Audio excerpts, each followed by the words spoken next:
পেরেছি আল্লাহ রাব্বুল আলামিন যত ফরজ হুকুমের নির্দেশ দিয়েছেন, এই কুরআনুল কারীমের ভিতরে যত আমলের নির্দেশ এসেছে, যত ফরজ এসেছে, সব ফরজের বড় ফরজ হিসেবে যে আমলটাকে আল্লাহ রাব্বুল আলামিন নির্দেশ দিয়েছেন, সেই সব ফরজের বড় ফরজের নাম হলো জিহাদ।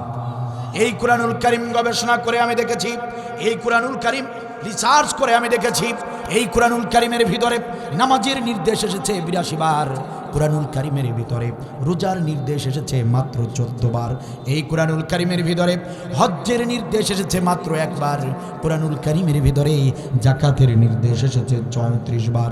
আমি আবারও বলছি, মুখস্থ করে নেন ও কক্সবাজার জেলার মুসলমানেরা, নামাজের নির্দেশ এসেছে কোরআনে মাত্র ৮২ বার, রোজার কথা এসেছে ১৪ বার, হজ্জের কথা মাত্র একবার, যাকাতের কথা এসেছে মাত্র ৩৪ বার। সেই কোরআনের ভিতরে ও মুসলমান, সেই কোরআনের ভিতরে জিহাদ করতে হবে, জিহাদ করতে হবে। জিহাদের নির্দেশ এসেছে ৯১৭ বার, ৯১৭ বার। পরোক্ষ এবং প্রত্যক্ষভাবে দিন কায়েমের নির্দেশ এসেছে ৯১৭ বার। ও প্রিয় মুসল্লি ভাইয়েরা আমার, ওই যে মুয়াজ্জিন যখন আজান দেয়, হাইয়া আলাস সালাত, এসো এসো নামাজের দিকে এসো, আপনি যখন মুয়াজ্জিনের আজানটা শুনেন, আপনার হাতে যত কাজ থাকুক না কেন, সমস্ত কাজ ফেলে দিয়ে যত ব্যস্তই থাকুন না কেন, সমস্ত ব্যস্ততা উপেক্ষা করে দৌড়ে চলে যান মসজিদে, উজু করে ইমাম সাহেবের পিছনে দাঁড়িয়ে যান, জামাতের সঙ্গে নামাজ আদায় শুরু করে দিলেন। প্রিয় ভাইয়েরা আমার, আজান হয়ে গেলেই আপনি জামাতে কাতারবদ্ধ হয়ে নামাজ আদায় করেন। একটা ওয়াক্ত নামাজ কাজা হোক, এটা আপনি চান না। আপনি কখনোই নামাজ কাজা করলেন না, করেন না। নামাজকে আপনি এত সুন্দর গুরুত্ব দিয়েছেন, আলহামদুলিল্লাহ। অবশ্যই নামাজ একটি গুরুত্বপূর্ণ ইবাদত। এটার যারা গুরুত্ব দেয় তারা প্রকৃত মুমিন। মুমিনের বৈশিষ্ট্যই হলো এটা। সম্মানিত ভাইয়েরা আমার, ভালো কথা, ৮২ বারের নির্দেশ, নামাজকে আপনি গুরুত্ব দিয়েছেন। প্রিয় ভাইয়েরা আমার, বছরে একটা মাস মাহে রমজান, বছরে একটা মাস মাহে রমজানে রোজা রাখার নির্দেশ দিয়েছেন আল্লাহ রাব্বুল আলামিন। এই তো খুব অল্প কিছুদিন পরে মাহে রমজান চলে আসবে। সম্মানিত ভাইয়েরা আমার, মাহে রমজানের একটা মাস রোজা রাখাকে আল্লাহ তাআলা ফরজ করেছেন, মাত্র ১৪ বারের নির্দেশ। সেই নির্দেশ পালন করতে গিয়ে প্রিয় ভাইয়েরা আমার, সারাটা দিন করে আপনি না খেয়ে থাকবেন, সারাটা দিন করে আপনি না খেয়ে থাকবেন। ১৪ বারের ফরজ নির্দেশটা পালন করতে গিয়ে প্রিয় ভাইয়েরা আমার, মিথ্যা কথা থেকে নিজেকে বিরত রাখতে হয়, মিথ্যা কাজ থেকে নিজেকে বিরত রাখতে হয়, অশ্লীলতা থেকে, বিভিন্ন খারাপ কাজ থেকে নিজেকে হেফাজত করে রাখতে হয়। শুধু কি তাই নাকি, স্ত্রী যে রয়েছে, হালাল বৈধ স্ত্রী, হালাল বৈধ স্ত্রীর সঙ্গে দিনের বেলা মেলামেশা বন্ধ রাখতে হয়। এত কষ্ট করে ত্যাগ তিতিক্ষা করে আপনি যে রোজা রাখলেন, সেই রোজাকে ১৪ বারের নির্দেশ আল্লাহ রাব্বুল আলামিন দিয়েছেন। সেই মাহে রমজানকে আপনি গুরুত্ব দিলেন, এত কষ্ট করলেন, রোজা পালন করলেন। ভালো কথা, রমজানের রোজা রাখা এটাও গুরুত্বপূর্ণ একটি ইবাদত, এটাও মুমিনের একটি বৈশিষ্ট্য। ভালো কথা। প্রিয় ভাইয়েরা আমার, একবারের নির্দেশ হজব্রত পালন করলেন, ৭ লক্ষ টাকা খরচ করলেন, মক্কায় গেলেন, মদিনায় গেলেন, একবারের নির্দেশ পালন করতে গিয়ে আপনি হজের আমলটাকে এত বেশি গুরুত্ব দিলেন। আলহামদুলিল্লাহ, হজ গুরুত্বপূর্ণ একটি আমল। আপনি হজ করেছেন, মুমিনের কাজটি করেছেন। ভালো কথা। প্রিয় ভাইয়েরা আমার, ৩৪ বারের নির্দেশ, যাকাত আদায় করলেন। আপনি আপনার সহায় সম্পত্তির হিসাব কষে যাকাতের টাকা বের করে আপনি সেই টাকা বিতরণ করলেন। আলহামদুলিল্লাহ, ভালো কথা। এটাও গুরুত্বপূর্ণ একটি আমল, এটাও ইসলামের একটি রুকন, এটাও করেছেন। ভালো কথা। মুমিনের বৈশিষ্ট্য এটা। প্রিয় ভাইয়েরা আমার, একান্ত আপনজনেরা আমার, একটু ভালো করে বোঝার চেষ্টা করেন। ৮২ বারের নামাজকে আপনি গুরুত্ব দিলেন, আপনি ১৪ বারের রোজাকে গুরুত্ব দিলেন, আপনি ৩৪ 34 বারের নির্দেশ জাকাতকে আপনি গুরুত্ব দিলেন, একবারের নির্দেশ হজকে আপনি গুরুত্ব দিলেন, অথচ সেই কোরআনে 917 বার জিহাদের নির্দেশ এসেছে। আল্লাহ রাব্বুল আলামিন এই কোরআনুল কারীমের আয়াতে আয়াতে, পরতে পরতে, পাতায় পাতায়, পৃষ্ঠায় পৃষ্ঠায় বারবার বললেন, ও গোলামেরা দিন কায়েমের লক্ষ্যে জিহাদ করো, ও গোলামেরা দিন কায়েমের আন্দোলন করো। আল্লাহ রাব্বুল আলামিন সবচেয়ে বেশি গুরুত্ব দিয়ে যে নির্দেশটা দিলেন, আপনি সেই নির্দেশ অবহেলা করলেন। আপনি নামাজ রোজা হজ জাকাত করলেন, দান সদাকা করলেন, মসজিদ মাদ্রাসায় খেদমত করলেন, আপনি সবই করলেন, কিন্তু 917 বারের সবচেয়ে বড় আমলটা আপনি অবহেলা করলেন, আপনি অস্বীকার করলেন। আপনি সেই জিহাদের আমল করলেন না, নিজেও করলেন না। যারা জিহাদের আমল করলো তাদেরকে আপনার ভালো লাগলো না। যারা জিহাদের কথা বলেছে তাদের বিরুদ্ধে আপনি ষড়যন্ত্র করেছেন। বিগত 16টি বছর যারা জিহাদের কথা বলেছে আপনি তাদেরকে ধরিয়ে দেওয়ার চেষ্টা করেছেন, নিজেও জিহাদের আমল করলেন না। আর যারা জিহাদের কথা বলল তাদেরকে আপনি গ্রেপ্তার করার ব্যাপারে সহযোগিতা করেছেন, থানায় ফোন দিয়েছেন, নাম লিখে লিখে থানায় জমা দিয়েছেন। আপনি নিজেও জিহাদ করলেন না, জিহাদের আমল যারা করে তাদেরকেও আপনার ভালো লাগলো না। একটু নিজেই নিজের বিবেককে জিজ্ঞাসা করেন, একটাবার সবাই মিলে নিজেদের বিবেককে জিজ্ঞাসা করেন, আপনি জিহাদের বিরোধিতা করে আপনি জান্নাতে যাবেন নাকি জাহান্নামে যাবেন?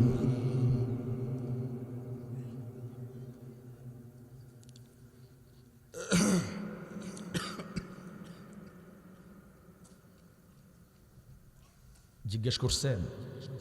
করেন করেন, সময় দিছি তো। নিজের বিবেককে জিজ্ঞেস করেন না, নিজেদের বিবেককে জিজ্ঞাসা করেন। 5 ওয়াক্ত নামাজ পড়লেন, কপালে কালো দাগ ফেললেন, একবারের জায়গায় 3 বার হজ করলেন, কিন্তু 917 বারের জিহাদের কথা শুনলে আপনার ভালো লাগে না, কলিজা জ্বলে যায়। জিহাদের কথা যারা বলে তাদের বিরুদ্ধে ষড়যন্ত্র করলেন। আরে জিজ্ঞেস করেন, আপনার বিবেককে জিজ্ঞেস করেন। আপনার বিবেক আপনাকে বলে দিবে তোমার হাজিগিরি দিয়া, তোমার নামাজগিরি দিয়া তুমি জান্নাতে যেতে পারবা না, পারবা না, কোনোদিন সম্ভব না।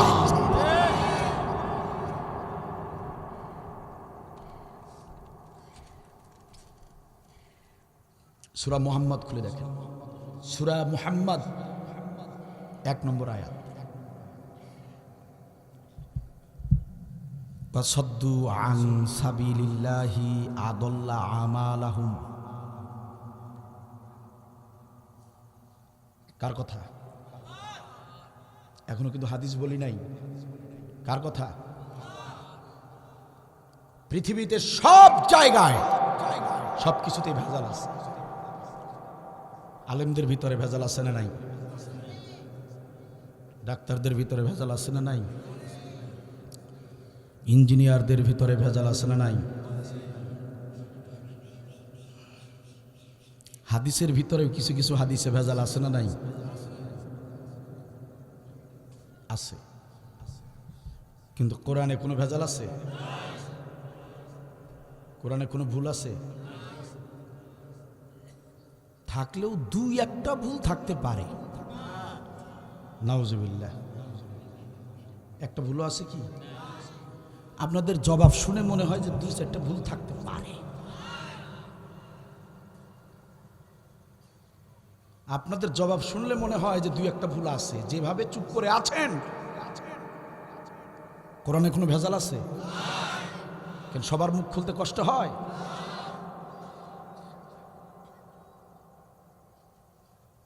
আমার আলোচনা সবার ভালো লাগবে না, ভালো না লাগলে উঠে যান। কিন্তু কোরআনের মাহফিলে প্রশ্ন করলে জবাব দিতে হবে বীরের মতো, কারণ অনেক সহ্য করেছি, আমরা আর সময় নিতে চাই না। এখন আমরা সবাই সিদ্ধান্ত নিয়ে এই বাংলাদেশটাকে কোরআনের রাষ্ট্র বানাতে চাই।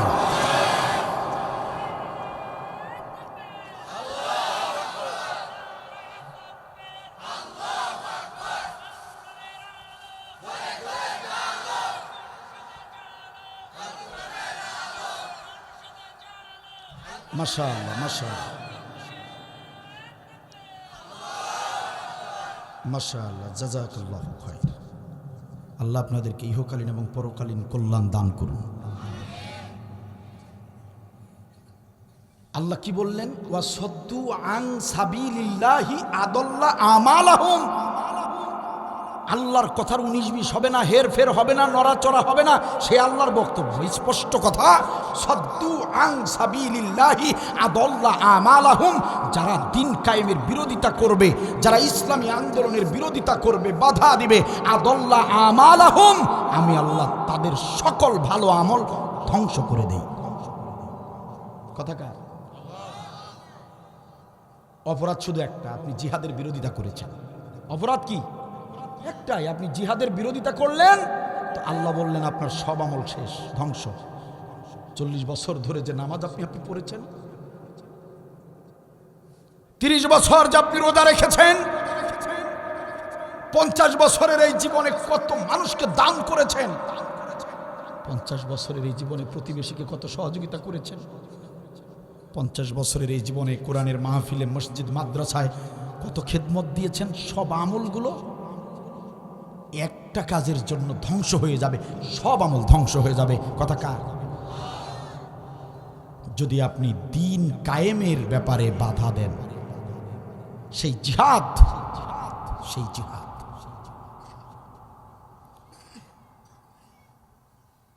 সেই জিহাদের আমল সবচেয়ে গুরুত্বপূর্ণ আমল, জান্নাতে যাওয়ার একমাত্র নির্ভরযোগ্য আমল। আমার দেশের মুসলমানেরা যেভাবে নামাজটা বোঝে, আমার দেশের মুসলমানেরা যেভাবে রোজা আমলটাকে বোঝে, ভাই বিশ্বাস করেন, এইরকম ভাবে যদি জিহাদটাকেও বুঝতো, এই দেশে কোনো জালিম সরকার ক্ষমতায় আসতে পারত না। 53 বছর সময় নয়, 10 বছর স্বাধীনতার 10 বছরের মধ্যে এদেশে কোরআন কায়েম হয়ে যেত, যদি আমার জাতির লোকেরা নামাজ রোজা যেভাবে বুঝে সেভাবে যদি দিন কায়েমের আমলটাকে বুঝতো। আমার দেশের নামাজিরা যখন নামাজে যায়, রুকুর সময় রুকু করে, সাজদার সময় সাজদা করে। ইমাম সাহেবের যদি কোনো সময় হঠাৎ করে ভুল হয়ে যায়, পিছন থেকে দুর্বল নামাজি, যে আজকে নামাজ শুরু হয়েছে, যে আজকে থেকে নামাজ পড়া শুরু করেছে, নতুন নামাজি, দেখবেন ও ইমামকে লোকমা দিয়ে সাবধান করে দেয়। কথা কি বুঝতেছেন আমার? ইমাম সাহেব যদি 2 রাকাতের বৈঠকে মনের ভুলে না বসে যদি দাঁড়িয়ে যায়, পিছন থেকে স্লোগান শুরু হয়ে যায়, লোকমা দিয়ে বলা হয়, ইমাম সাহেব আল্লাহর বিধান মতো নামাজ হয় নাই, নামাজ সংশোধন করো। ঠিক কিনা বলেন? তাহলে নামাজের বিধান তো সুন্দর বুঝলেন।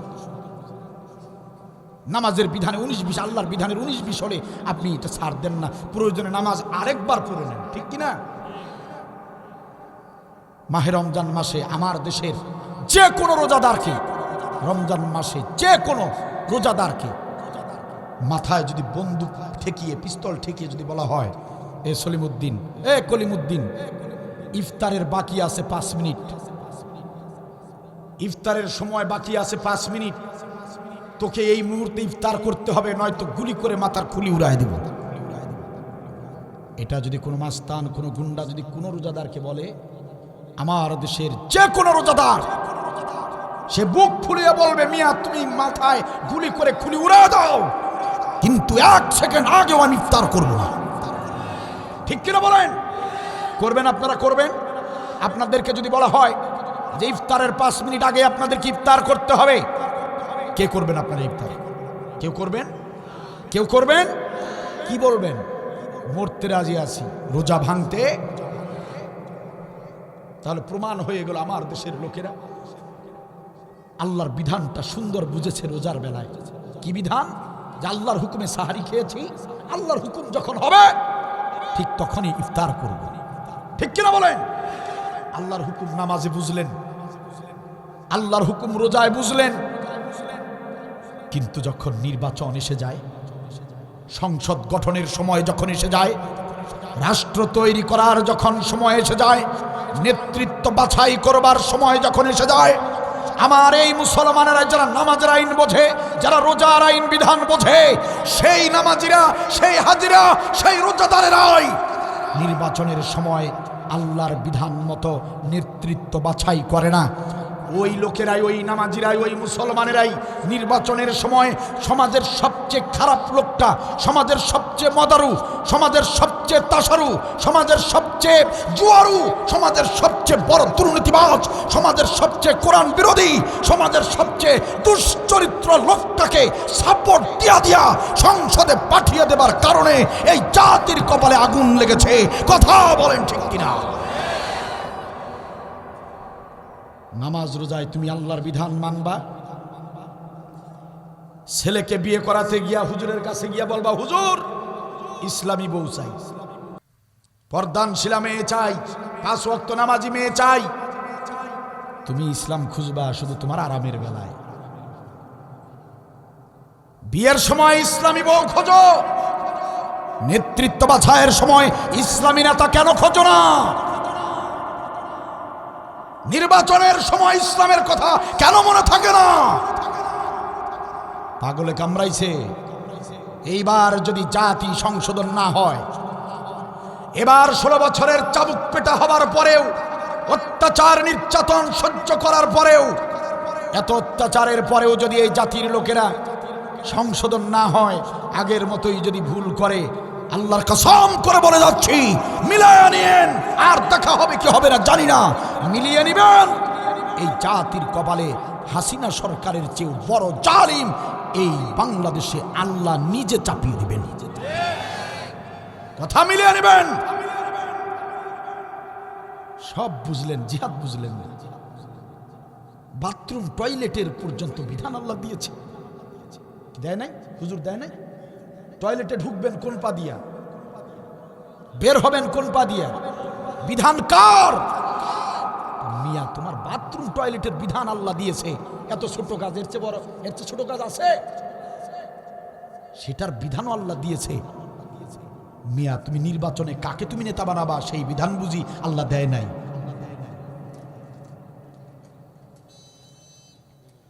রাজনৈতিক জীবন হলো মানুষের সবচেয়ে বড় অধ্যায়। রাজনৈতিক পরহেজগারিতা ছাড়া, নামাজ রোজা হজ্জের পরহেজগারি দিয়ে জান্নাতে যাওয়া যাবে না, কোশ্চিন কালেও না। কারণ সবচেয়ে বড় অধ্যায়টা হলো রাজনৈতিক জীবন।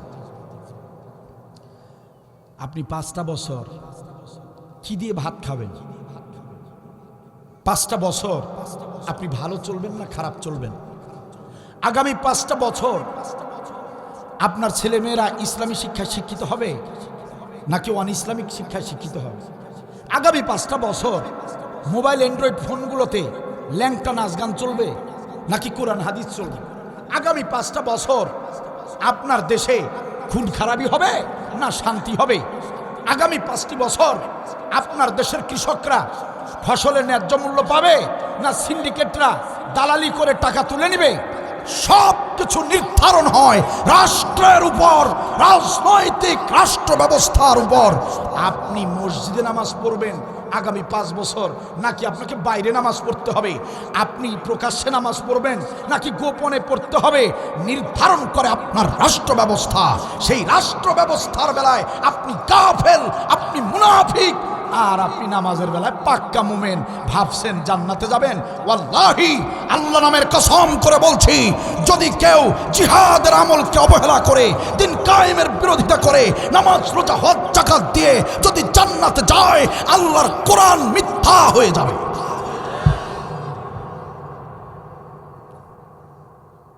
সুতরাং জিহাদ আল্লাহ বললেন থাকতেই হবে। জিহাদ সবর, জিহাদ সবর। সুতরাং আমার জাতির লোকদেরকে নামাজ রোজা হজ যাকাত এগুলোর মতোই অথবা এর চেয়েও বেশি গুরুত্ব দিয়ে দিন কায়েমের চেষ্টা চালানো দরকার। ঠিক কিনা বলে? কোরআনের কাছে চলে আসেন, দূরে থাকার সুযোগ নাই। কোনো মানুষ, পৃথিবীর কোনো মানুষ, সাধারণ মানুষ, কোনো মানুষের আদর্শ মতবাদ কোনো জাতিকে কখনো শান্তি মুক্তি দিতে পারে নাই, পারবেও না। আপনার আমার নবী পারে নাই। নবুয়তের আগে আপনার আমার নবী পারে নাই। নবীর মন মস্তিষ্ক প্রসূত আইন দিয়ে তিনি একটা দল করেছিলেন, হিলফুল ফুজুল করছেন না হুজুর? হিলফুল ফুজুল, তখন তিনি নবী ছিলেন না। ভালো করে শোনেন, দেখা হবে কি হবে না জানি না। আমার আলোচনায় ফান নাই, কমেডি নাই, হাসাহাসি নাই, নাচানাচি নাই। কষ্ট করে যারা আলোচনা শুনবে ইনশাল্লাহ কপাল খুলে যাবে। একটু কষ্ট হবে, আমার কথা শুনতে একটু কষ্ট হবে, ধৈর্যের দরকার আছে, তবু শুনে যান, কাজে লাগবে ইনশাল্লাহ। আপনারা আমার নবী দল করলেন, নিজে দল বানালেন, দলের গঠনতন্ত্র লিখলেন, দলের আইন বিধান লিখলেন। মক্কার জমিনের ছেলেদেরকে নিয়ে তিনি দল শুরু করলেন, দলের নাম হিলফুল ফুজুল। চেষ্টা করলেন মক্কার জমিনের সুদ ঘুষ দুর্নীতি মারামারি হানাহানি কাটাকাটি তিনি বন্ধ করবেন। কিন্তু নবী সাল্লাল্লাহু আলাইহি সাল্লাম তার নিজের মেধা দিয়ে, নিজের আইন দিয়ে, বিধান দিয়ে দল করে মক্কার জমিনের কোনো একটা অন্যায় বন্ধ করতে পারেন নাই। নবী সাল্লাল্লাহু আলাইহি ওয়াসাল্লাম তিনি মদিনার জমিনে সুদ ঘুষ দুর্নীতি মারামারি হানাহানি সমস্ত খারাপি বন্ধ করে একটি আদর্শ সমাজ গড়লেন, একটি ইনসাফ ভিত্তিক রাষ্ট্র তৈরি করলেন। সেই রাষ্ট্র তৈরি করলেন আল্লাহর বিধান কুরআনুল কারীম দিয়ে। আল্লাহ রাব্বুল আলামিনের কোরআনের বিধান দিয়ে নবী যখন রাষ্ট্র বিনির্মাণ করলেন, সমাজ বিনির্মাণ করলেন, ঠিক তখন রেজাল্ট চলে আসলো। এতেই প্রমাণ হয়ে যায় মানুষের তৈরি করা আইন বিধান দিয়ে মানুষ কখনো কোনো জাতিকে শান্তি মুক্তি দিতে পারে না, নবীও পারে নাই। কিন্তু যখন আল্লাহর কোরআনের বিধান দিয়ে কোনো মানুষ, আল্লাহর কোরআনের বিধান দিয়ে যদি কোনো জাতিকে শান্তি মুক্তি দিতে চায় তবেই সম্ভব। কোরআনের বিধান মানুষদেরকে শান্তি এবং মুক্তি দিতে পারে, পরকালীন মুক্তি দিতে পারে, এটা শুধু কোরআনই পারে। কথা কার? কথা কি বোঝা যায়? সুতরাং শান্তি মুক্তির জন্য পৃথিবীর সাধারণ নেতাদের আদর্শ মেনে ইহকাল পরকাল দুই কাল হারাবেন না। ওয়া মাইয়াবতাগি গায়রাল ইসলামি দীনান ফালাই ইউকবালা মিন। আল্লাহ বলেছেন মানুষের তৈরি মতবাদ, মানুষের তৈরি করা গঠনতন্ত্রের দল আমি আল্লাহর কাছে গ্রহণযোগ্য নয়। ইসলামী আন্দোলন ছাড়া, ইসলামী আইন ছাড়া, ইসলামী বিধান ছাড়া মানুষের কোনো তৈরি করা দল মত আদর্শ আমি আল্লাহ কখনোই গ্রহণ করব না। কথাকার? কথাকার? সম্মানিত ভাইয়েরা আমার, আপনারা যদি ভুটানের জমিনে বেড়াতে যান, ভুটানের জমিনে গেলে দেখতে পারবেন ভুটানের চারপাশে শুধু পাহাড় আর পাহাড়। যদি কখনো চীন দেশে ঘুরতে যান, চীনের অলিতে গলিতে দেখতে পারবেন শুধু ইঞ্জিনিয়ার। যদি কখনো ব্রাজিলের জমিনে বেড়াতে যান, ব্রাজিলের অলিতে গলিতে দেখতে পারবেন শুধু ফুটবলার। দুঃখজনক হলেও সত্য, আমাদের বাংলাদেশের অলি গলিতে যান, বাংলাদেশের অলিতে গলিতে গেলে দেখতে পারবেন শুধু চোর আর বাটপার। এই চোর বাটপারের বাংলাদেশটাকে যদি আদর্শ একটি রাষ্ট্রে পরিণত করতে চান, প্রিয় ভাইরা আমার, এই বাংলার জমিনটাকে যদি সুদ ঘুষ দুর্নীতি বন্ধ করে একটি ইনসাফ ভিত্তিক আদর্শ একটি রাষ্ট্রে যদি পরিণত করতে চান, আর কোনো পথ খোলা নাই, আর কোনো মত খোলা নাই, কোনো কিছু দিয়েই চলবে না। সম্মানিত ভাইরা, একটা বার কোরআনের সংবিধান দরকার। ঠিক কিনা বলেন? কথাকার? আল্লাহ রাব্বুল আলামিন বলেন, কিতাবুন আনজালনাহু ইলাইকা লিতুখরিজান নাসা মিনাজ যুলুমাতি ইলান নূর। আল্লাহ রাব্বুল আলামিন বলেন, ও আমার গোলামেরা শোনো, এই কুরআনুল কারীম তোমাদের প্রতি আমি এমনিতে নাজিল করি নাই, এই কুরআনুল কারীমের কাজ হলো সমাজের সমস্ত জাহিলিয়ার অন্ধকার থেকে তোমাদেরকে কোরআন আলো দেখাবে। সমাজের শত সুদ ঘুষ দুর্নীতি যত অন্যায় অবিচার রয়েছে সব কিছু মুছে দিয়া এই কুরআনুল কারীম তোমাদেরকে সোনালী একটা আদর্শ রাষ্ট্র উপহার দিতে পারে। এই কুরআনুল কারীমের কাজ হলো অজ্ঞতা থেকে মূর্খতা থেকে তোমাদেরকে বিজ্ঞানের পথ দেখাবে, প্রযুক্তির পথ দেখাবে। এই কুরআনুল কারীমের কাজ হলো জাহান্নামের পথ থেকে তোমাদেরকে ধরে ধরে জান্নাতের পথ দেখাবে। কথা কার? কথা কার? আল্লাহর কথা। কোরআন পারে। কে পারে? সুদ ঘুষ দুর্নীতি বন্ধ করতে কে পারে? কোরআনের শাসন পারে। ৭২-এর সংবিধান মানুষকে শান্তি দিতে পারে নাই, ভবিষ্যতেও পারবে। কথা কি বোঝেন? আমার কথা বোঝেন? এই দেশ চলছে ৭২-এর সংবিধানে। কি কথা বলেন না কেন? মুজিব শান্তি দিতে পেরেছে, উনি কি শান্তি দিবে? উনি তো ছিল দেশের শত্রু। কথা বলো না কেন মুসলমান? কথা আমার নয়, মেজর ডালিম বলেছে। সাংবাদিক ইলিয়াসের সাক্ষাৎ শুনেন না আপনারা? শুনেন না? শুধু টিভি সিনেমা দেখেন নাকি? শুনেন নাই? শোনেন নাই? সাংবাদিক ইলিয়াসের সাক্ষাৎকারে বলেছে, মেজর ডালিম বলেছে, সে দেশপ্রেমিক ছিল না, সে ছিল দেশের শত্রু। সে দেশ স্বাধীনের জন্য স্বাধীন করে নাই, দেশকে ভারতের কাছে বিক্রি করার জন্য স্বাধীনতার স্লোগান তুলেছিল। কথা বলেন না কেন? তার দেয়া মতবাদ, তার দেয়া আদর্শ এই জাতিকে কখনো শান্তি দেয় নাই, দিতেও পারে না, কখনো পারে না, পারবে না। কথা বলেন ঠিক কিনা? মিছিল দেন, স্লোগান দেন না, আমরা সবাই মুজিব সেনা, ভয় করি না বুলেট বোমা। এটা মুসলমানের সন্তানের স্লোগান তো হতে পারে না। আরে আল্লাহ তোমার বানালো রাসূল সেনা, আর তুমি হয়ে গেলা মুজিব সেনা। রসুলের চরিত্রের গ্যারান্টি আল্লাহ দিয়েছেন। কে দিয়েছেন? এই মুজিবের চরিত্রের গ্যারান্টি কেউ দিয়েছে? আল্লাহ দিয়েছে।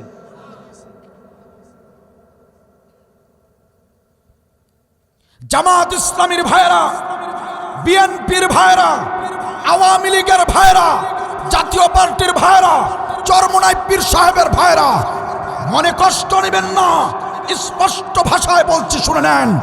যদি কেউ বলেন আমরা সবাই মুজিব সেনা, ভয় করি না বুলেট বোমা, স্লোগান দেওয়ার সাথে সাথে ইসলাম থেকে আপনি খারিজ। আপনাকে তওবা করে নতুন করে ইসলাম গ্রহণ করতে হবে, তাছাড়া উপায় নাই। যদি আপনারা কেউ বলেন আমরা সবাই জিয়ার সেনা, ভয় করি না বুলেট বোমা, আপনি ইসলাম থেকে খারিজ, তওবা করে ইসলামে ফিরে আসতে হবে। আপনারা যদি কেউ বলেন আমরা সবাই সাইদির সেনা, ভয় করি না বুলেট বোমা, আপনিও ইসলাম থেকে খারিজ। কারণ আল্লামা সাইদি শিখিয়েছে আমাদের আদর্শ নেতা একজন, তিনি বিশ্বনবী মুহাম্মদ রাসূলুল্লাহ। ঠিক কিনা বলেন? মুসলমানের সন্তান হয়ে তুমি রসুলের আদর্শ না মেনে, যাদের চরিত্রের গ্যারান্টি নাই,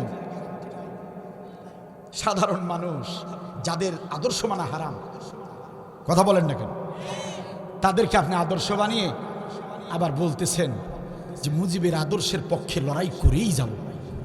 আপনি যদি এই কথা বলেন, আপনার নামাজ, আপনার রোজা, আপনার হজ যাকাত ওগুলো প্যাকেট করে রাখেন, প্যাকেট করে রাখেন। কারণ জাহান্নামে যাওয়ার সময় সময় কম পাবেন, প্যাকেট করে রাখেন, ওগুলো নিয়েই জাহান্নামে ঢুকবেন। উপায় না। মনে কষ্ট দিতে আসি নাই আমি, কারো মনে আঘাত দেবার জন্য আসি নাই। আপনাদের কারো সঙ্গে আমার শত্রুতা নাই। আমি কোনো দলের পক্ষে দালালি করতেও আসি নাই। আমি স্বতন্ত্র কোরআনের কথাগুলো বলে যাব। বিবেক থাকলে বুঝে নেবেন ইসলাম কি চায়, কি করা লাগবে, বুঝে যাবেন, বুঝে যাবেন। আলোচনা শুনলেই বুঝে যাবেন। কেন আমি কোনো দলের পক্ষে কথা বলবো, কেন আমি দলের নাম বলবো, আমি কেন আপনাদের কাছে ভোট চাইবো? আমি ভোট চাইতে এসেছি? আমি রাজনীতি করতে এসেছি? আমি স্বতন্ত্র যে আয়াতকে সামনে রেখে কথা বলছি, ওই একটা বিষয়ের উপর আলোচনা করছি, শেষ পর্যন্ত করবো, জিহাদ ইনশাআল্লাহ।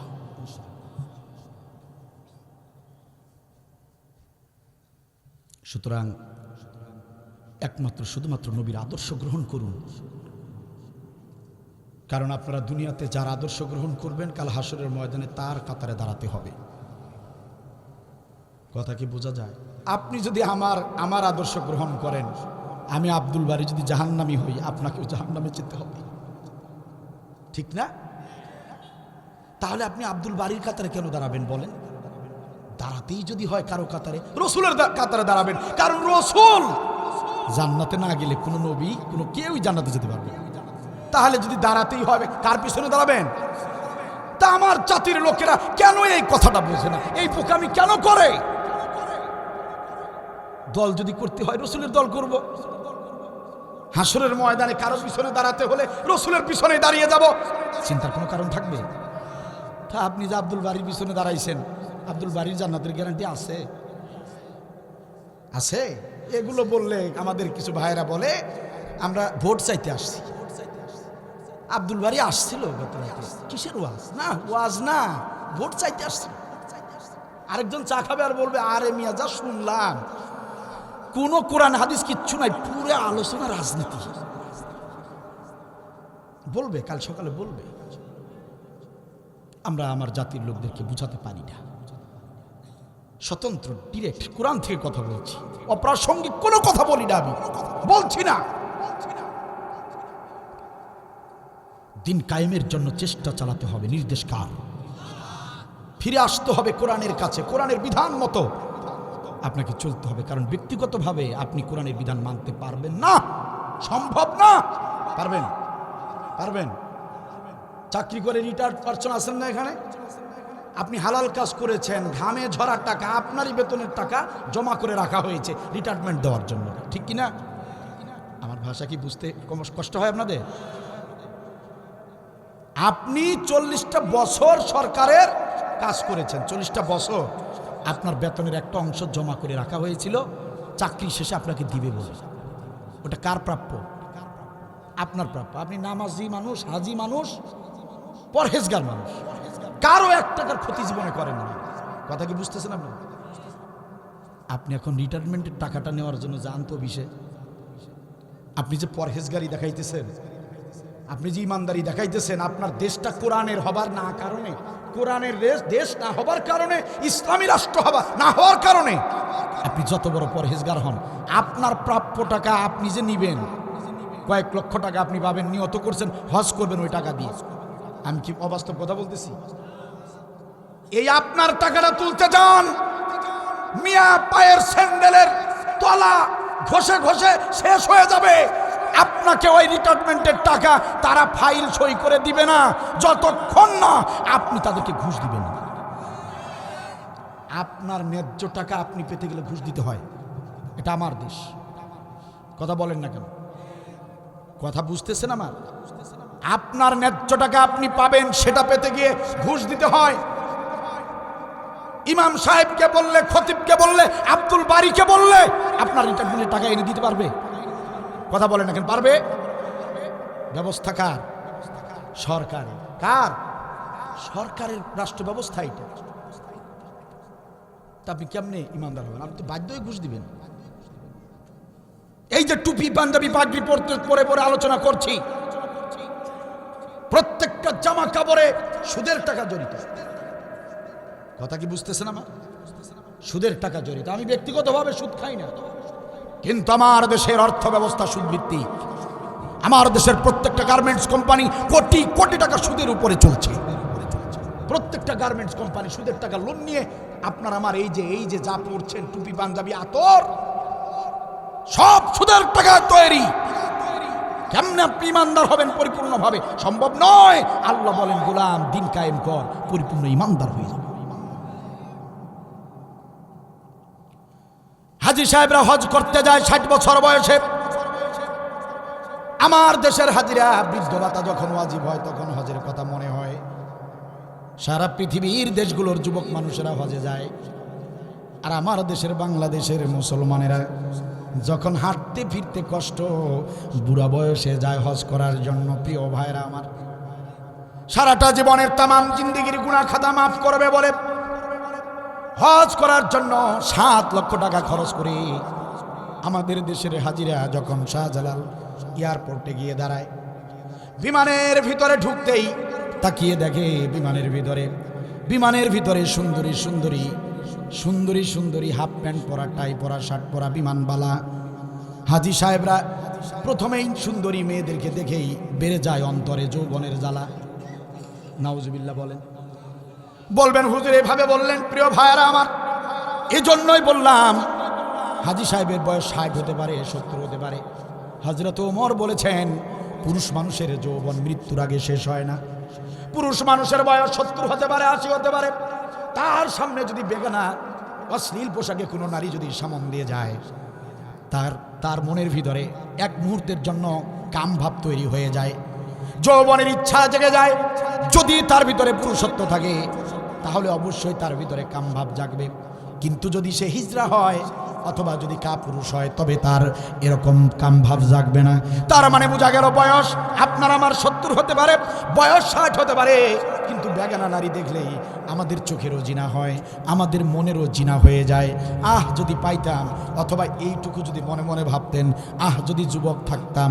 প্রিয় ভাইয়েরা আমার, সম্মানিত ভাইয়েরা আমার, এজন্য মৃত্যুর আগ পর্যন্ত পুরুষদের সামনে বেগানা কোনো নারী যদি সামনে পড়ে যায় আর যদি চোখে চোখ পড়ে যায় তাহলে কবিরা গুনাহ হয়ে যায়। সম্মানিত ভাইয়েরা, হাজী সাহেবদের সম্মান রেখে কথাগুলো বলছি। হাজী সাহেবদের দোষ আমি তুলে ধরতেছি না, আমি তুলে ধরতেছি রাষ্ট্র ব্যবস্থার দোষগুলো। একটু ভালো করে বোঝার চেষ্টা করেন। হাজী সাহেবরা তো বাধ্য, হাজী সাহেবরা কিসে যাবে বিমান ছাড়া?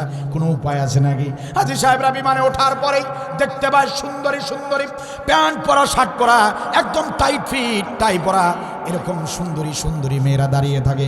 ডাকতে বলে আঙ্কেল সুন্দর করে বসে যান। এরপরে আঙ্কেলকে বসিয়ে দিয়ে সিট বেল্ট নিজ হাতে লাগিয়ে দেয়, কারণ আমাদের বুড়ো হাজী সাহেব তো সিট বেল্ট লাগাতে জানে না। কথা বলেন না? আমাদের হাজী সাহেব বাথরুম টয়লেট আছে কিনা ভিতরে তাও জানে না। হাজী সাহেব ডাক দিয়া বলে, ওগো শোনো এদিকে, আমি বাথরুমে যেতে চাই, বাথরুমের ব্যবস্থা আছে কিনা, টয়লেটের ব্যবস্থা আছে কিনা। ওই মেয়েগুলো, সুন্দরী মেয়েগুলো বলে, হাজী সাহেব আঙ্কেল চিন্তা করবেন না, আপনার সেবায় আমরা নিয়োজিত। হাজী সাহেবকে ধরে ধরে, অসুস্থ মানুষ, অনেক সময় ওই মেয়েগুলো হাজী সাহেবের একটা হাত নিজের কাঁধের উপরে নিয়ে সুন্দর করে হাজী সাহেবকে ধরে ধরে টয়লেটে নিয়ে যায়। এটা তাদের দায়িত্ব, তাদের নার্সিং করা তাদের দায়িত্ব। প্রিয় ভাইয়েরা আমার, হাজী সাহেবকে টয়লেট দেখানো, হাজী সাহেবকে টয়লেটে নিয়ে আসা, মাঝে মাঝে কফি খাওয়ানো, চা খাওয়ানো, নাস্তা দেওয়া, এগুলো পুরুষ মানুষ দিয়ে করা যেত কি যেত না? কিন্তু আমাদের দেশের নিয়ম কানুন হলো ওই রকম অশ্লীল বেহায়া মহিলাদেরকে দিয়ে হাজীদেরকে সেবা দেওয়া হয়। 6টা ঘন্টা ঢাকা থেকে জেদ্দা বিমানবন্দরে যেতে 6টা ঘন্টা সময় লাগে। প্রিয় ভাইরা, 6টা ঘন্টা হাজী সাহেব ওই বেগানা বেপরদার নারীর দিকে তাকালো, আর ওই নারীরা 6টা ঘন্টা হাজীদের দিকে তাকালো। একটু জবান খুলে বলেন তো দেখি, উভয়ের কবিরা গুনাহ হলো কি হলো না? হয়। আচ্ছা, যাওয়ার পথে কবিরা গুনাহ যা হবার হয়েছে। গেলেন, হজ করলেন, কোনো গুনাহ আছে? আর রাসূল সাল্লাল্লাহু আলাইহি ওয়াসাল্লাম বলেছেন সব গুনাহ হজ কবুল, তো সব গুনাহ মাফ। এখন হাজী সাহেব নিষ্পাপ, উনি এখন বাড়িতে আসবে। কথা কি বুঝতেছেন? হাজী সাহেব নিষ্পাপ, হাজী সাহেবরা বাড়িতে আসবেন। জেদ্দা বিমানবন্দরে বিমানে যখনই ডান পাটা রাখে, হাজী সাহেবদের অবস্থা এবার আরো চাঙ্গা। বাংলাদেশ থেকে যারা আসছিল তারা ছিল সেকেন্ড ক্লাস। কথা কি বুঝতেছেন আপনারা? বিমানবালা ছিল সেকেন্ড ক্লাস সুন্দরী। জেদ্দা বিমানবন্দরে বিমানে উঠে হাজিরা দেখে এবার তো ফার্স্ট ক্লাস সুন্দরী। সুবহানাল্লাহ কয় না?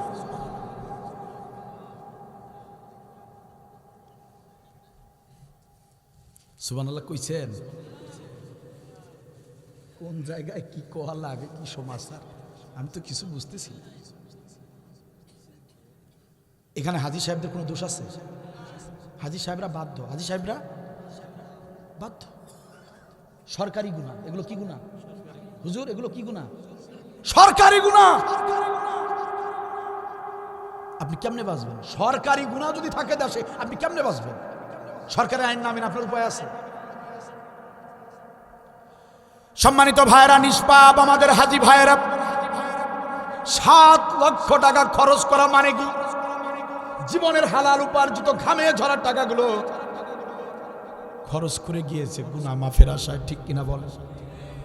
আরে আমাদের দেশের হাজিরা কত সুন্দর আল্লাহর বিধান মেনে মেনে হজ পালন করে, জীবন যা যাবে তবু হজের একটা হুকুম আহকাম তারা বাদ দেয় না। এত কষ্ট করে আমাদের হাজিরা নিষ্পাপ হয়ে যখন জেদ্দা বিমানে গিয়ে উঠল, বিমানে উঠার সঙ্গে সঙ্গে আবার 6টা ঘন্টা কবিরা গুনাহ করে করে কবিরা গুনার বোঝা মাথায় নিয়ে আমাদের দেশের হাজিরা বাড়িতে আসে। প্রিয় ভাইরা আমার, আপনি কেমনে ইমানদার হবেন? আপনার রাষ্ট্র যদি ইমানদার না হয়, আপনার রাষ্ট্র ব্যবস্থা যদি কোরআনের না হয়, আপনি টাকাও দিবেন, গুনাহও কিনবেন, বাঁচার উপায় নাই, ঠিক কিনা বলেন? ঢাকা যান না আপনারা? বেশিরভাগ সময় বাসে না বিমানে যান? বাসে যান নাকি? বাসে গান চলে না? একদিন বললেন ড্রাইভারকে, ড্রাইভার সাহেব আমি পাক্কা ইমানদার, হজ করছি 5 বার, মমতাজের গান বন্ধ করো। একবার বলে দেখেন। ড্রাইভার বলবে, হাজি সাহেব ভালো না লাগলে অন্য বাসে চড়ো। কথা বলেন না কেন?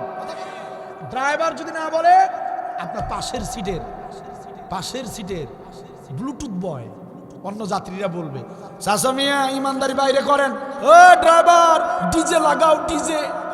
কথা বলেন না কেন? অবাস্তব কথা বলছি। তাহলে কি আপনি ওই গান থেকে বাঁচতে পারবেন? আপনি একা বলতেছেন গান শুনবেন না, বাকিরা বলতেছে ডিজে চালাও। কেমনে সম্ভব? এখন আপনি ভাববেন, কি ভাববেন দেখেন।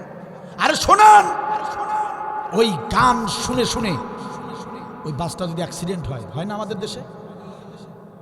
বাসটা যদি অ্যাক্সিডেন্ট হয়ে যদি ওই বাসের যাত্রীরা যদি মারা যায়, কি শুনে শুনে মারা গেল? কার গান? মমতাজের গান। কি মমতাজের নাম নেন না কেন? 16 বছর তো খুব, সংসদেও গান শুনলেন। আমাকে মমতাজ খালা কই? আপনারা দেখছেন কোথাও পাইছেন? খুঁজে পাইছেন? পান নাই? যাক না। ওই যে মরার আগে নাকি মানুষ নাকি একটা হিসকি দেয়, আমাদের এলাকায় বলে যে একটা হিসকি দেয়। কথা বুঝছেন কি? মরার আগে হিসকি দেয়। একটু মরার আগে ঘুরতেছে, একটু ঘুরুক না, একটু ঘুরুক, কোন দিক দিয়ে পালিয়ে আসে থাকুক, শুধু দেশটা সুন্দর করে গঠন করি, ইনসাফ ভিত্তিক একটা রাষ্ট্র তৈরি করি। তারপর খালা আম্মা চাচা খালু খেলোয়াড় যারা খেলবো খেলা হবে বলছে না, খালু চাচা যেটা আর পুতুলের মা, আপনারা যেখানেই যে অবস্থায় থাকেন না কেন, আমরা আপনাদেরকে ঠিক সময়ে নিয়ে আসবো। Come back. কথা বলেন না কেন?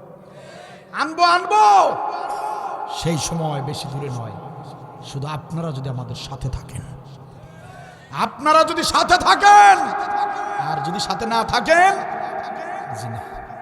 কোনোটারই বিচার এই দেশে হবে না, হওয়া সম্ভব না। ওই অবস্থায় যদি আপনার মৃত্যু হয় বাসে, আপনার মৃত্যুটা জাহিলিয়ার মৃত্যু। গান শুনে শুনে, বাজনা শুনে শুনে যদি কারো মৃত্যু হয়, জাহিলিয়ার মৃত্যু। আপনি যে একটু আগে বললেন ইমানদার, হজ করছেন 5 বার, কিন্তু দেখেন আপনার দেশে কোরআনের আইন না থাকার কারণে মৃত্যু হবার সঙ্গে সঙ্গে আপনার মৃত্যুটা হবে জাহিলিয়ার মৃত্যু। দোষ কি আপনার? দোষ আপনার? কয়টা বলবে? এভাবে বললে রাত শেষ হয়ে যাবে। সুতরাং আপনি আমি ইচ্ছা করলেই পরিপূর্ণ ইসলামের বিধান মানতে পারি না। প্রয়োজন হয় রাষ্ট্রের। প্রয়োজন কি? রাষ্ট্রের। এই জন্য আল্লাহ রসুল বললেন, ওয়াজআলনি মিন লাদুনকা সুলতানান নাসীরা। আপনার আমার নবী আল্লাহকে বললেন, আল্লাহ রাষ্ট্রশক্তি দাও, সুলতানান নাসীরা, রাষ্ট্রশক্তির মাধ্যমে সাহায্য দাও। কারণ রাষ্ট্রশক্তি ছাড়া ইসলাম কখনো সোজা হয়ে দাঁড়াতে পারে না। আল্লাহ রাব্বুল আলামিন বলেন, গোলামেরা এজন্য জিহাদ করতে হবে, দিন কায়েমের চেষ্টা চালাতে হবে। প্রিয় গোলামেরা, দিন কায়েমের জন্য চেষ্টা চালিয়ে যাও। কাল হাসরের ময়দানে আমি অবশ্যই জেনে নেব তোমরা পৃথিবীর জমিনে তোমাদের যে জনপদে দিন কায়েম ছিল না, কোরআনের বিধান ছিল না, সেই জনপদে দিন কায়েমের জন্য জিহাদ করে যোগী না আমি আল্লাহ অবশ্যই জেনে নেব। কি জেনে নেবেন? জিহাদ করেছি কি। এজন্য আমাদের প্রথম সিদ্ধান্ত, আমরা এক হব, দিন কায়েমের জন্য চেষ্টা চালাবো। ছাত্র ভাইয়েরা দেখছেন অন্যের প্রতিবাদ কেমনে করছে। আপনারা আপনাদের ভরসায় থাকলে 41 সাল আমাদের পুতুলের মা পার করত। কথা বলেন না কেন? ওই এখন তো খুব লাফালাফি, এখন তো শুরু হয়ে গেছে ভাগাভাগি। কথা বলেন না কেন? এখন তো খুব জোশ। ছাত্ররা জীবন দিল, রক্ত দিল, আর আপনারা আপনার ওই দিকে আর খেয়াল নাই। দেশ সংস্কার, বৈষম্য সব দূর করতে হবে, এগুলোর দিকে কারো মন নাই। শহীদদের ব্যাপারেও আপনাদের কোনো চিন্তা নাই। অসুস্থ যারা, হাসপাতালে যারা, তাদের নিরাপত্তা, তাদের পরিবার, তাদের কর্মসংস্থান, এগুলোর দিকে খেয়াল নাই। অথচ এই ছাত্ররা যদি রক্ত আর জীবন দিয়ে যদি এভাবে বের না হতো বা বের না হতো, আমাদেরকে এখনো জালিমের চাবুক সহ্য করতে হতো। এই বছর আবার কোরআনের আলোচনা আবার আপনারা বসে শুনবেন আপনারা। আব্দুল বারীকে কক্সবাজার ঢোকার আগে গ্রেপ্তার। আব্দুল বারী এর আগে কয়েকবার জেল খেটেছে, আপনাদের দোয়ায় কয়েকবার জেল খেটেছি। এটা আমার সৌভাগ্য। যৌতুক মামলায় জেল খাটতেছে অনেক যুবক, ইয়াবা ট্যাবলেট ধরা খেয়ে জেল খাটতেছে অনেক যুবক, খাটে না? ধর্ষণ করে জেল খাটতেছে অনেক যুবক। খুশনসিব আল্লাহর জন্য, আল্লাহর কোরআনের জন্য, ইসলামী আন্দোলনের জন্য জেল খেটেছি।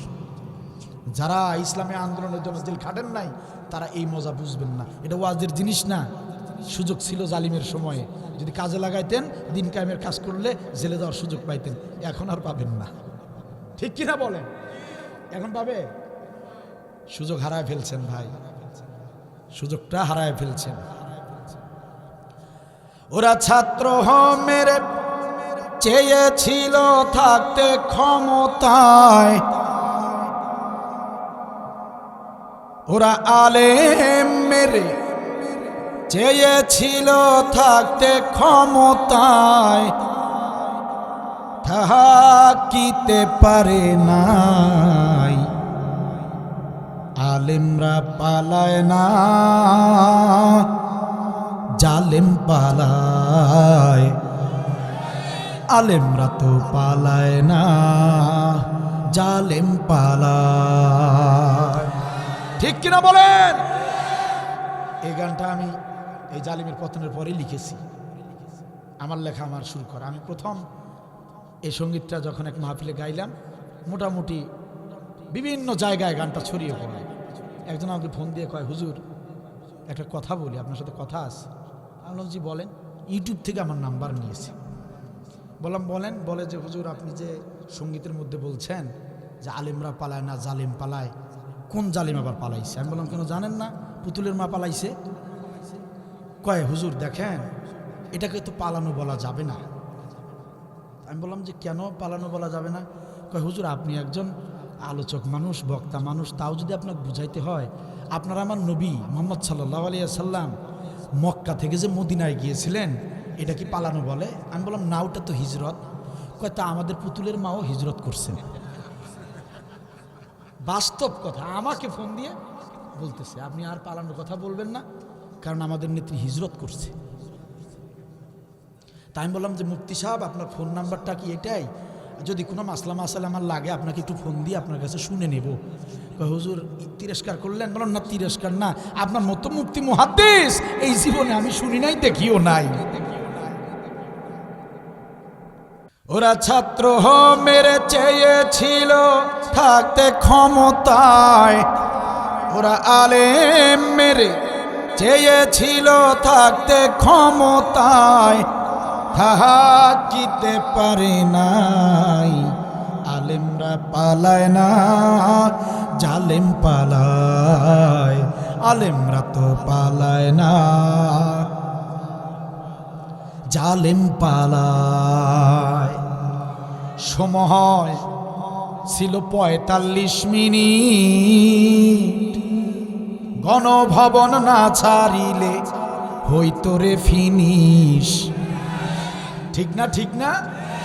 সময় ছিল ৪৫ মিনিট, গণভবন না ছাড়িলে হইতো রে ফিনিশ। ইঁদুরের গর্ত নাই, পালাবে কোথায়? সাইদি হুজুর বলছিলেন না কি? আমাদের সাইদি হুজুর বলছিলেন না, সময় আসবে এমন ইঁদুরের গর্ত খুঁজে পাবা না। বলে নাই? বলে নাই? ইঁদুরের গর্ত নাই, পালাবে কোথায়? তাই দিল্লি চইলা যায়। আলেমরা আলেমরা পালায় না, জালেম পালায়। আলেমরা তো পালায় না, জালেম পালায়। ঠিক কিনা বলেন? আমার দেশের জনগণ ৫ আগস্টে হয়ে গেল জালিমের পতন।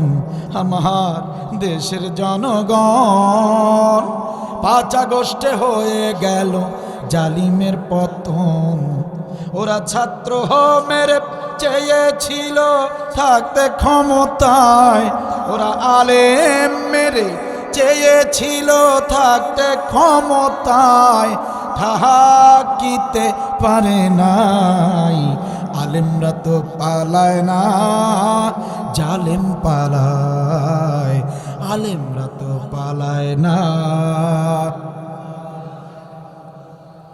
ঠিক কিনা বলেন? 16টা বছর আলেমদের উপর যত নির্যাতন হয়েছে, আলেমদের উপর যতটা নির্যাতন হয়েছে, তো বাংলাদেশের আলেমদের একটারও বাড়িতে থাকার কথা ছিল না, সবগুলো পাকিস্তানে যাওয়ার কথা ছিল। কি ঠিক কিনা বলেন? যে নির্যাতন হয়েছে, আর আলেমরা যদি পাকিস্তানের দালাল হতো তাহলে ঠিকই আমরা পাকিস্তানে চলে যেতাম। পুতুলের মা যে কাজটা করছে সেই কাজ আমরাও করতাম। কথা বলেন না কেন? কোনো আলেম কি পালিয়ে পাকিস্তানে গিয়েছে? কোনো তথ্য আছে? আমাদের আব্দুল কাদের মোল্লা, কামারুজ্জামান ভাই, ইনাদের একজনের ফাঁসি হওয়ার সাথে সাথে আমরা টুপিওয়ালা, পাঞ্জাবিওয়ালা ইসলামী আন্দোলনের যারা আছি সবাই চলে যেতাম পাকিস্তানে। যতদিন এই দেশে এই জালিমরা থাকতো ততদিন আর পাকিস্তান থেকে আসতাম না। ঠিক কিনা বলেন? ঠিক কিনা বলেন? তাহলে মরলে আমাদের ইসলামী আন্দোলনের 1-2 মরতো, বাকিরা আমরা চলে যেতাম পাকিস্তানে, যদি সত্যি আমরা পাকিস্তানের দালাল হতাম। কথা বলেন ঠিক কিনা? আমরা কেউ পাকিস্তানে যাইনি, তার মানে স্পষ্ট প্রতীয়মান হয়, প্রমাণ হয়ে যায় এদেশের ইসলামী আন্দোলনের আলেমরা পাকিস্তানের দালাল নয়। ঠিক কিনা বলেন? আর পুতুলের মা পালিয়ে হিন্দুস্তানে যাবার কারণে স্পষ্ট প্রতীয়মান হয়, প্রমাণ হয়। এই যে বইলা ফেলছেন, বইলা ফেলছেন, বইলা ফেলছেন। কে বলছেন? আব্দুর রহমান সাহেব। মাশাআল্লাহ, মাশাআল্লাহ। দেখছেন?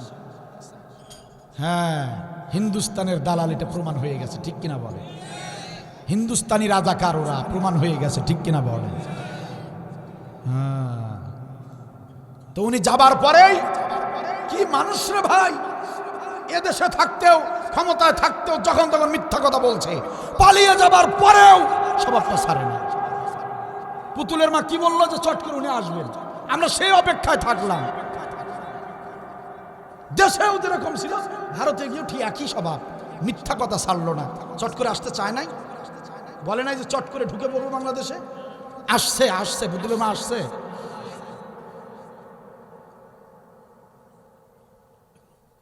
এখন টাকা খরচ করে আনা লাগবে না ওনার?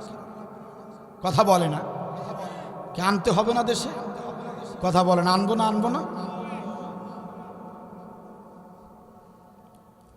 পুতুলের মাকে আমরা স্পষ্ট ভাষায় জানিয়ে দিতে চাই, আপনি চট করে ঢুকতে চেয়েছিলেন, কিন্তু চট করে তো আর আসলেন না। আপনি যে আসবেন না ওটা আমরা ভালো করে জানি, কারণ আপনি আসলে দেরি হবে। কিন্তু যত আকাম কুকাম আপনি এদেশে করেছেন, ফাঁসি হতে আপনার দেরি হবে না। এই জন্য এই ভয়ে আপনি আসবেন না, এটা আমরা ভালো করে জানি। একটু সময়ের অপেক্ষায় আছি, দেশটা একটু সাজিয়ে নেই, আমরা আলেমরা একটু এক হয়ে নেই, ইসলামী দলগুলো ঐক্যবদ্ধ হয়ে নেই, দেশটাকে একটু সুন্দর করে সাজিয়ে নেই। তারপরে একদম ঠিকই পুতুলের মাকে আমরা হিন্দুস্তান থেকে বাংলার জমিনে আনবো ইনশাআল্লাহ। আর যেদিন এই বাংলার জমিনে তাকে আনা হবে, পুতুলের মা এদেশের আলেমদের বিরুদ্ধে মিথ্যা প্রহসনের রায় দিয়েছে, মিথ্যা সাক্ষীর মাধ্যমে, কথা বলেন ঠিক কিনা?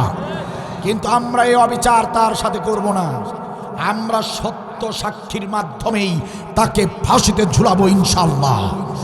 তাকে এই বাংলার জমিনে বন্দিশালায় ফাঁসিতে ঝুলানো হবে না। আমরা চাই পুতুলের মাকে সংসদ ভবনের সামনে প্রকাশ্য দিবালোকে কোরআনের আইন দিয়ে ফাঁসিতে ঝুলানো হবে, কথা বলেন ঠিক কিনা? আর তাকে ফাঁসিতে ঝুলানোর জন্য বাংলাদেশের দড়ি আমরা ব্যবহার করব না। আমার পক্ষ থেকে আহ্বান, ওই হাসিনা সরকারের ওই খুনি হাসিনাকে পাকিস্তান থেকে দড়ি কিনে এনে পাকিস্তানি দড়ি দিয়ে ফাঁসিতে ঝুলাতে হবে। কারা কারা একমত? দুহাত তুলে আল্লাহকে দেখা।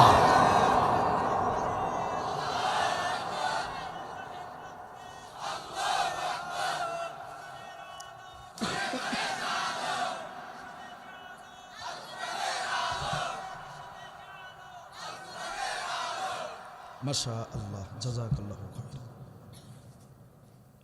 সুতরাং জিহাদের আমল করলে নির্যাতন, জেল জরিমানা আছে, থাকবে। এজন্য জিহাদের আমলের গুরুত্ব মর্যাদা আল্লাহ বাড়িয়ে দিয়েছেন। সম্মানিত ভাইয়েরা আমার, এই কুরআনুল কারীমে যেখানে জিহাদের নির্দেশনা এসেছে, সেখানেই বান্দা বান্দির গুনাহ মাফের কথা এসেছে।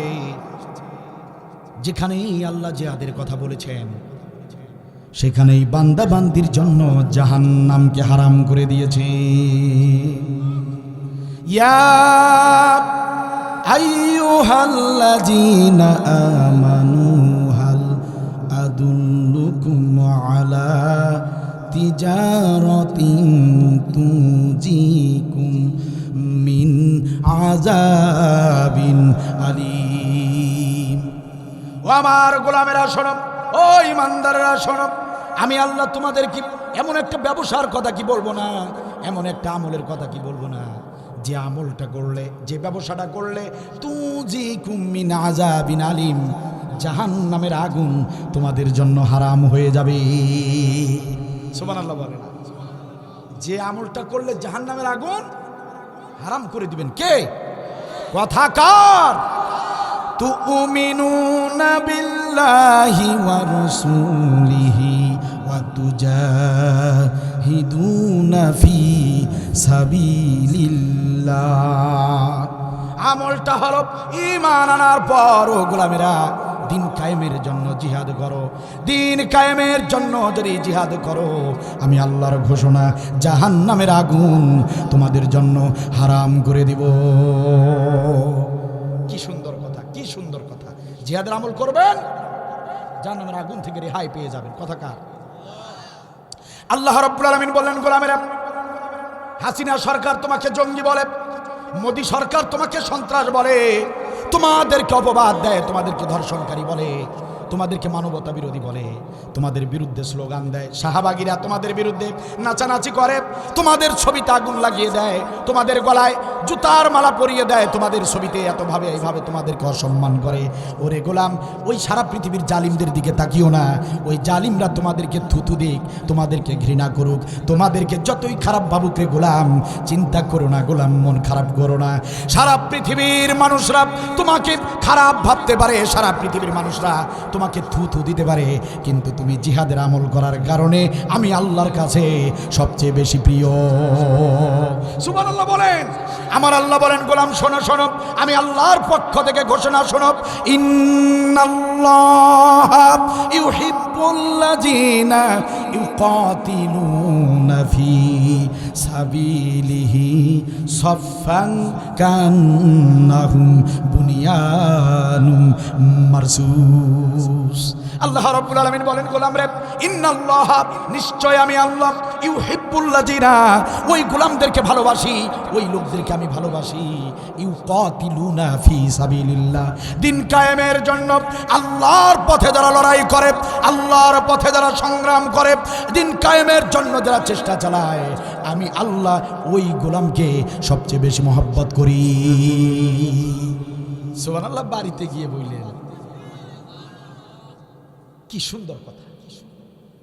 সারা পৃথিবীর মানুষ আমাকে আপনাকে খারাপ বলতে পারে জিহাদ করার কারণে, কিন্তু আমার আল্লাহ বলে, গোলাম, আমি আল্লাহ তোকে ভালোবাসি। তো কার ভালোবাসা চান? এ কক্সবাজার জেলার মুসলমানেরা, কার ভালোবাসা চান? আল্লাহর ভালোবাসা চান তো আল্লাহর ভালোবাসার আমল জিহাদ ফি সাবিলিল্লাহ। প্রিয় ভাইয়েরা আমার, মনোযোগ দিয়ে শোনেন। রাসূলুল্লাহ সাল্লাল্লাহু আলাইহি ওয়াসাল্লাম বলেন, আল্লাহর কোন বান্দা বান্দি উটের দুধ দহন করার মতো এরকম সামান্য সময় যদি দিন কায়েমের পথে ব্যয় করে, উটের দুধ দহন করতে যতটুকু সময় লাগে, এতটুকু সময় যদি আল্লাহর কোন বান্দা বান্দি দিন কায়েমের পথে ব্যয় করে, আমি বিশ্ব নবী ঘোষণা করলাম ওই ব্যক্তির জন্য জান্নাত ওয়াজিব হয়ে যায়। আরে কি আমল! সারা পৃথিবীর আলেমদের সঙ্গে আমি চ্যালেঞ্জ করব, জিহাদের চেয়ে বড় ফজিলতপূর্ণ আমল একটা দেখাতে পারে কোরআন হাদিসে, এই জীবনে কোরআনের মঞ্চ উঠবে না। জিহাদের চেয়ে গুরুত্বপূর্ণ ফজিলতপূর্ণ একটা আমল কোরআনে কেউ দেখাতে পারবে না। বলবেন, হুজুর নামাজের কথা বলবেন? খন্দকের যুদ্ধ চলছে, নবী নামাজের ওয়াক্ত দেখে যুদ্ধ বিরতি করতে চাইলেন। জিবরিল আমিন এসে বললেন, ইয়া রাসূলুল্লাহ, আল্লাহর পক্ষ থেকে নির্দেশ, কত ওয়াক্ত নামাজ কাজা হবে, যুদ্ধ বন্ধ করা যাবে না, যুদ্ধ চলবে, নামাজ বন্ধ থাকবে। সুবহানাল্লাহ বলবেন না? বলেন। নামাজ তো অবশ্যই গুরুত্বপূর্ণ, তবে নামাজের চেয়ে জিহাদের গুরুত্ব কম না বেশি? বদরের যুদ্ধ চলছে প্রিয় ভাইরা, 17ই রমজান। ঠিক দুপুরবেলা বিশ্ব নবী সাহাবীদেরকে ডেকে ডেকে বলে, ও সাহাবীরা আমার, ও জিহাদের ময়দানের সাহাবীরা, শোনো শোনো, ও জিহাদকারী সৈনিকরা আমার, শোনো, এই মুহূর্তে যার কাছে যতটুকু পানীয় আছে, যতটুকু খেজুর কোরমা আছে, এই মুহূর্তে তোমরা পানীয় আর খেজুর কোরমা খেয়ে নাও। ইন্নাহু ইয়াউমু কিতাল ফাআফতারু, ইন্নাহু ইয়াউমু কিতাল ফাআফতারু। নবী বললেন, আজকে যুদ্ধের দিন, জিহাদের দিন, ফাআফতারু, সুতরাং রোজা ভঙ্গ করে ফেলো। সাহাবীরা অবাক হয়ে গেলেন, ইয়া রাসূলুল্লাহ, কি বলেন গো নবী? এই তো কয়েকদিন আগে জুমার খুতবায় আপনি বললেন রোজা একটি ফজিলতপূর্ণ আমল, আর আজকে আপনি বলতেছেন এই দুপুরবেলা রোজা ভেঙে ফেলতে বলছেন। নবী বলেন, সাহাবীরা শোনো, ও আমার সাহাবীরা শোনো, এই মুহূর্তে জিবরিল আমিন এসে আমাকে জানিয়ে দিয়ে গেলেন, এই জিহাদের ময়দানে যদি মুসলমানরা পরাজিত হয়ে যায়, তাহলে এই জীবনে আর কোনোদিন নামাজ পড়তে পারবে না কেউ। যদি মুসলমানরা এই কাফেরদের সঙ্গে যুদ্ধে যদি হেরে যায়, জীবনে আর কোনোদিন আমরা রোজা রাখতে পারবো না। এই জীবন নিয়ে এই জমিনে কাফেরদের কারণে বেঁচেই থাকতে পারবো না, নামাজও হবে না, রোজাও হবে না, মুসলমানদের অস্তিত্ব থাকবে না। এই জন্য আল্লাহর পক্ষ থেকে নির্দেশ, আগে বিজয় অর্জন করো, খেয়ে দিয়ে শক্তি সাহস নিয়ে কাফেরদের বিরুদ্ধে যুদ্ধ করো। যদি বিজয় লাভ করতে পারো, তাহলে স্বেচ্ছায় সানন্দে হাজার হাজার বছর ধরে ইসলাম কায়েম থাকবে, ইসলামের সমস্ত আমল পালন করা যাবে। কথা কি বোঝা যায়? দিন কায়েম না থাকলে মিয়া নামাজ রোজা, ফিলিস্তিনের জমিনে সব ভেঙে গুড়িয়ে দেয় নাই? নামাজ পড়ার মতো মসজিদ ছিল? কথা বলে না। অট্টালিকা, আপনার আমার তো ফকির ছিল না ফিলিস্তিনের লোকেরা? যে বাচ্চাদেরকে দেখেন না হাত পেতে খাবার চাচ্ছে, কি ভাবছেন ফকিরের পোলাপা? সোনার চামচ মুখে দিয়ে জন্ম নিয়েছিল ওরা, কিন্তু ফিলিস্তিনের উপরে কাফের বেঈমান মুশরিক ও ইসরায়েল বম্পিং করে তাদের সমস্ত কিছু, তাদের বাবা মা তাদের তো মেরেছেই, হত্যা করেছে, প্রাসাদ বাড়িঘর সব মাটির সঙ্গে মিশিয়ে দিয়েছে, মসজিদ মাটির সঙ্গে মিশিয়ে দিয়েছে। এই জন্য জিহাদ মুফাসসিররা বলেছেন মানুষের মাথা কাটলে যেমন মানুষকে বাঁচানো যায় না, যায় বাঁচানো যায়, হাত কাটলে বাঁচানো যায়, পা কাটলে বাঁচানো যায়, কথা বলে না, কথা বোঝেন না পিছনের ভাইয়েরা, বক্তার চেহারা খারাপ এই জন্য। মুফাসসির বলেছেন হাত কাটলে পা কাটলে মানুষ বাঁচানো যায়, কিন্তু মাথা কেটে ফেললে মানুষকে যেমন বাঁচানো যায় না, জিহাদের আমল মুসলমানরা ছেড়ে দিলে ইসলামকেও বাঁচানো যায় না। কথা কি বলছেন? এই জন্য জিহাদ করতে হবে। সাহাবীরা আমার আল্লাহ বলেছেন জিহাদ করে বিজয় অর্জন করো। বিজয় যদি অর্জন না করো ইসলামই থাকবে না। নামাজ কোথায় পাবা আর রোজা কোথায় পাবা? সুবহানাল্লাহ বলবেন না? রোজা ভেঙে ফেলা হলো, সবাই রোজা ভেঙে ফেলল, যুদ্ধ করলেন। আলেম ওলামা আছেন এখানে? এখানে আলেম ওলামা আছেন? মিথ্যা কথা বললে আসেন, আব্দুল বারীর জিহ্বা বের করে টেনে ছিঁড়ে ফেলেন। আমি একটু একটু শব্দ করি। রোজা ভেঙে জিহাদ চালানো হয়, নামাজ বন্ধ করে জিহাদ চালানো হয়। এখন বলেন জিহাদের গুরুত্ব কম না বেশি?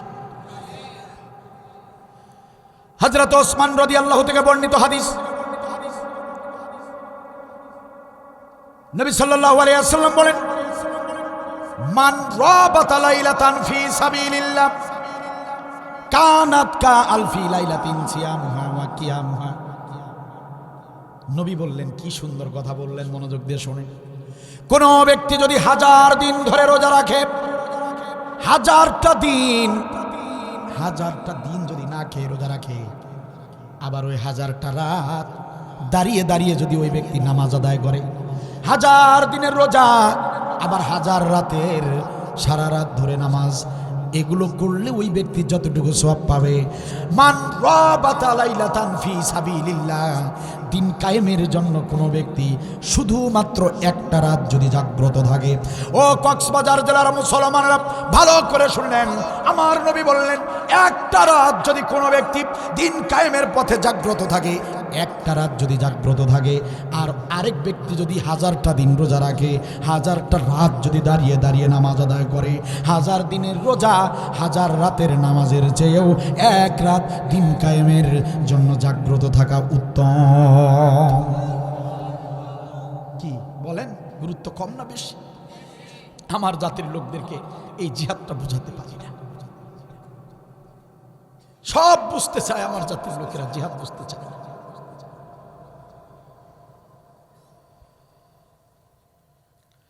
সম্মানিত ভাইরা আমার, একটা হাদিস বলে আলোচনা শেষ করে দিব, মুনাজাতে চলে যাব ইনশাআল্লাহ।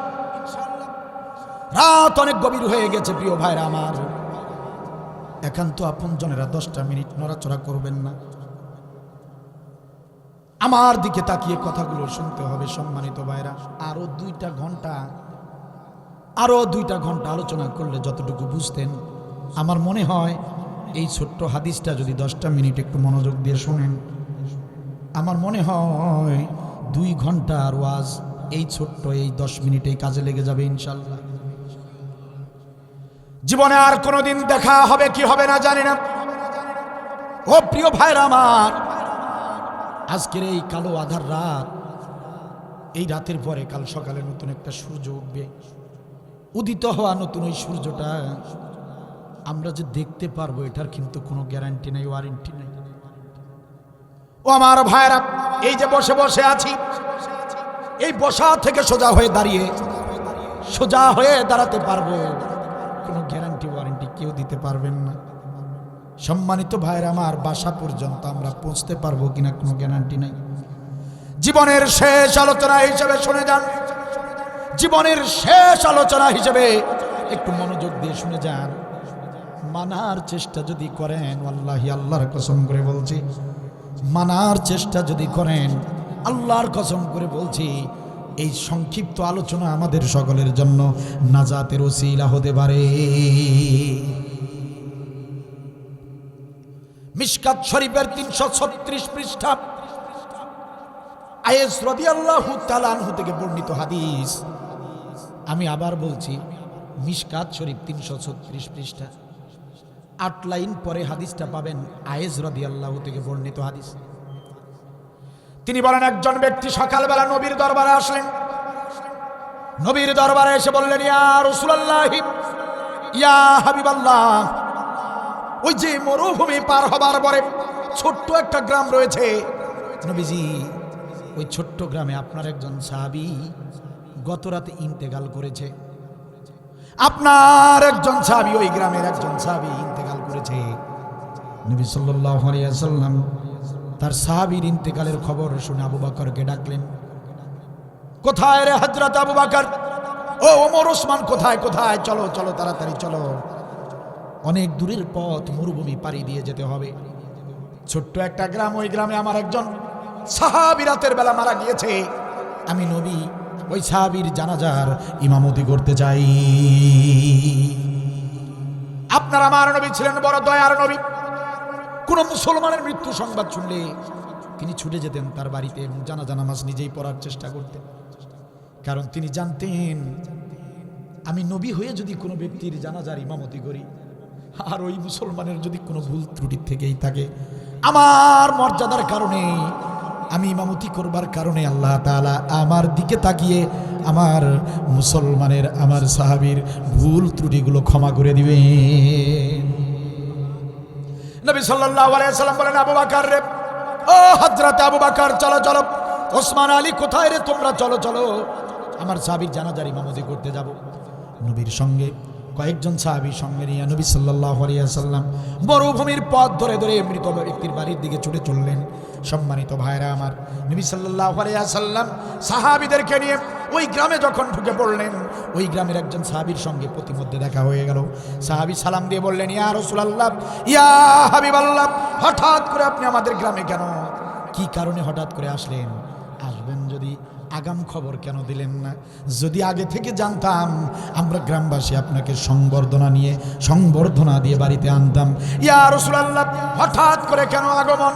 নবী বললেন, সাহাবী আমার, ও সাহাবী আমার, তুমি বুঝি শোনো নাই, তুমি বুঝি জানো নাই, তোমার কাছে বুঝি এই খবর আসে নাই, তুমি বুঝি সংবাদ জানো না, তোমার গ্রামে আমার একজন সাহাবী মারা গিয়েছে, তুমি কি সেই সংবাদ পাও নাই? আরে সাহাবী আমার, তোমার গ্রামে একজন সাহাবী মারা গিয়েছে, ওই সাহাবীর জানাজার ইমামতি করার জন্য আমি নবী তোমাদের গ্রামে চলে এসেছি। নবীর সাহাবী ডাকতে বলেন, ইয়া রাসূলুল্লাহ, ইয়া হাবিবাল্লাহ, তাহলে বুঝতে পেরেছি আপনি যার জানাজার ইমামতি করার জন্য আমাদের গ্রামে এসেছেন, সে তো আমার নিকটতম প্রতিবেশী, সে যে মারা গিয়েছে কেন জানবো না নবী? কিন্তু আমি অবাক হয়ে গেলাম। আমি অবাক হয়েছি এই কারণে, আপনি কার জানাজা পড়াতে এসেছেন আপনি তো না জেনে এসেছেন। আমি ভাবতে পারি নাই তার জানাজা নামাজ আপনি পড়াতে আসবেন। নবী বললেন, সাহাবী কেন এমন কথা বলো, কি হয়েছে খুলে বলো। সাহাবী বলেন, ইয়া রাসূলুল্লাহ, ইয়া হাবিবাল্লাহ, আপনি যার জানাজার ইমামতি করতে এসেছেন তার বাড়ি আর আমার বাড়ি একসঙ্গে লাগানো, সে আমার সবচেয়ে নিকটতম প্রতিবেশী। আপনি যে সাহাবীর জানাজার ইমামতি করতে এসেছেন, ওই সাহাবী আপনার হাতে হাত রেখে কালেমা পড়ে ইসলাম গ্রহণ করেছে ঠিক, কিন্তু নবীজি জীবনে সে ভালো কোনো আমল করে নাই। এক ওয়াক্ত নামাজ পড়তে আমরা দেখি নাই, এক ওয়াক্ত নামাজ সে আদায় করে নাই, রমজানের রোজা রাখে নাই, কোনো নেক আমল করে নাই, প্রতিবেশীর সঙ্গে ভালো ব্যবহার করে নাই, আত্মীয়তার হক আদায় করে নাই, পিতামাতার সেবা যত্ন করে নাই। ভালো কাজ বলতে একটা কাজও আপনার সেই সাহাবী জীবনে করে নাই। ইয়া রাসূলুল্লাহ, ইয়া হাবিবাল্লাহ, আপনি যার জানাজার ইমামতি করতে এসেছেন ওই ব্যক্তি জীবনে কোনো ভালো আমল করে নাই, ও তো বিনা হিসাবে জাহান্নামে যাবে। নবীজি, ও তো বিনা হিসাবে জাহান্নামে যাবে। আপনি একজন জান্নাতি নবী হয়ে একজন জাহান্নামী ব্যক্তির জানাজা পড়াবেন, এটা শোভনীয় হবে না, এটা শোভনীয় হতে পারে না। ইয়া রাসূলুল্লাহ, আমি আপনার সাহাবী হিসেবে আপনার কাছে অনুরোধ করি, আপনার কাছে আমি একটা আবদার করি, যদি সাহাবীর জানাজা পড়াতেই হয়, আবু বকর আছে, ওসমান আছে, তাদেরকে দিয়ে পড়াবেন। আপনি জান্নাতি নবী হয়ে জাহান্নামী ব্যক্তির জানাজা পড়াবেন না। কথা বোঝেন? কোন আমল নেই।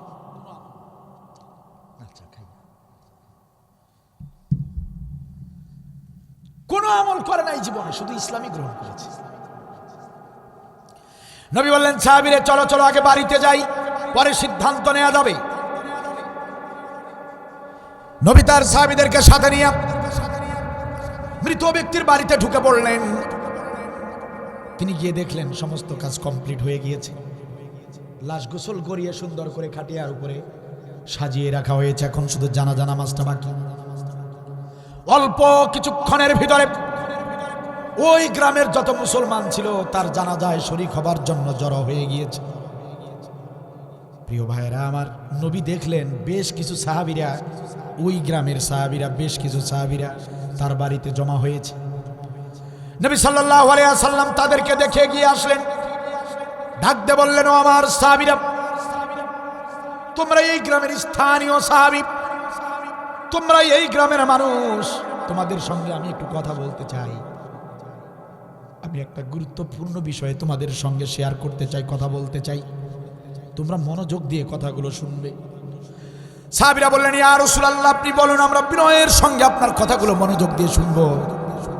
নবী বললেন, সাহাবীরা, ও সাহাবীরা আমার, এই যে দেখো লাশ হয়ে খাটিয়ার উপরে যিনি শুয়ে আছেন, আমার হাতে হাত রেখে কালেমা পড়ে মুসলমান হয়েছে। আমার হাতে ইসলাম গ্রহণ করেছিল বলে আমি তার মৃত্যুর সংবাদ পাওয়ার সঙ্গে সঙ্গে এক মুহূর্ত দেরি করি নাই। আমি দ্রুত তার বাড়িতে ছুটে এসেছি। আমি তার জানাজার ইমামতি করব বলে আমি ছুটে এসেছি। অনেক দূরের পথ হেঁটে হেঁটে আমি তার জানাজার ইমামতি করব বলে আমি নবী ছুটে এসেছি। কিন্তু সাহাবীরা আমার, দুঃখজনক কথা হলো, আমি এই বাড়িতে আসার পর থেকে কয়েকজনের মুখ থেকে শুনলাম, এই গ্রামের কয়েকজন মুসলমান আমাকে কানে কানে বলেছে, ইয়া রাসূলুল্লাহ, কার জানাজা আপনি পড়াতে এসেছেন? এই ব্যক্তি তো বিনা হিসেবে জাহান্নামে যাবে। এই ব্যক্তি তো মোটেও ভালো মানুষ ছিল না, জীবনে ভালো কাজ করে নাই। আমাকে কয়েকজন মুসলমান সাক্ষী দিয়েছে ও নাকি বিনা হিসেবে জাহান্নামে যাবে, জীবনে নাকি একটা ভালো আমল সে করে নাই।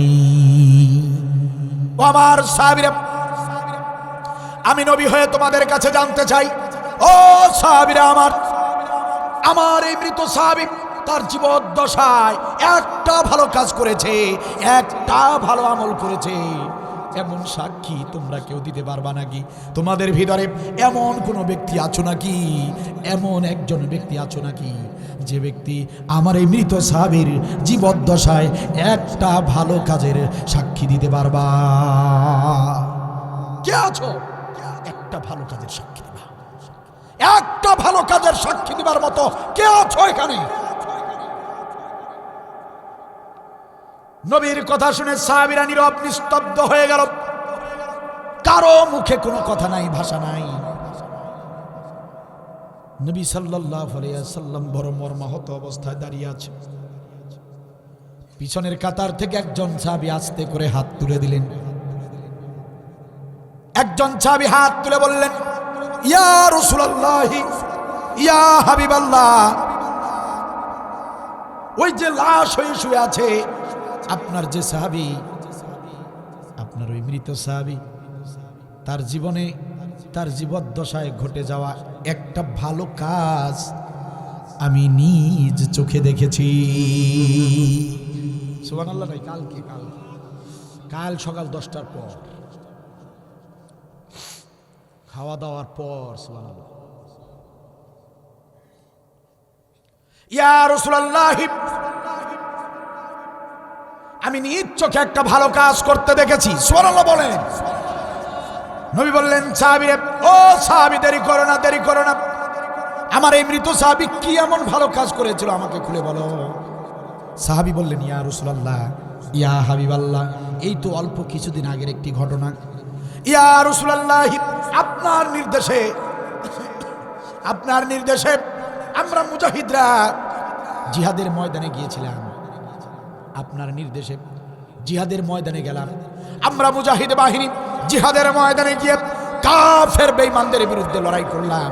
কাফেরদেরকে কতল করে করে জাহান্নামে পাঠিয়ে দিয়ে কালিমার পতাকা উপস্থাপন করলাম। ওই তাবুর নিচে আমরা মুজাহিদরা শুয়ে পড়লাম, কারণ আমরা মুজাহিদরা জিহাদের ময়দান থেকে এসেছি, বিজয় অর্জন করে ফিরেছি।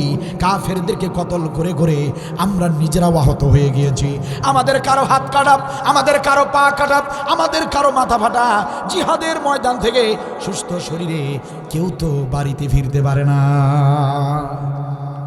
ইয়া রাসূলুল্লাহ, আমরা অসুস্থ মানুষ, আহত মানুষ, আমরা তাবু স্থাপন করে লাইন ধরে শুয়ে পড়লাম।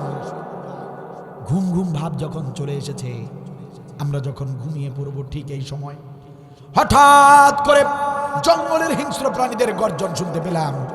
হিংস্র প্রাণীদের গর্জন শুনে আমরা চমকে উঠলাম।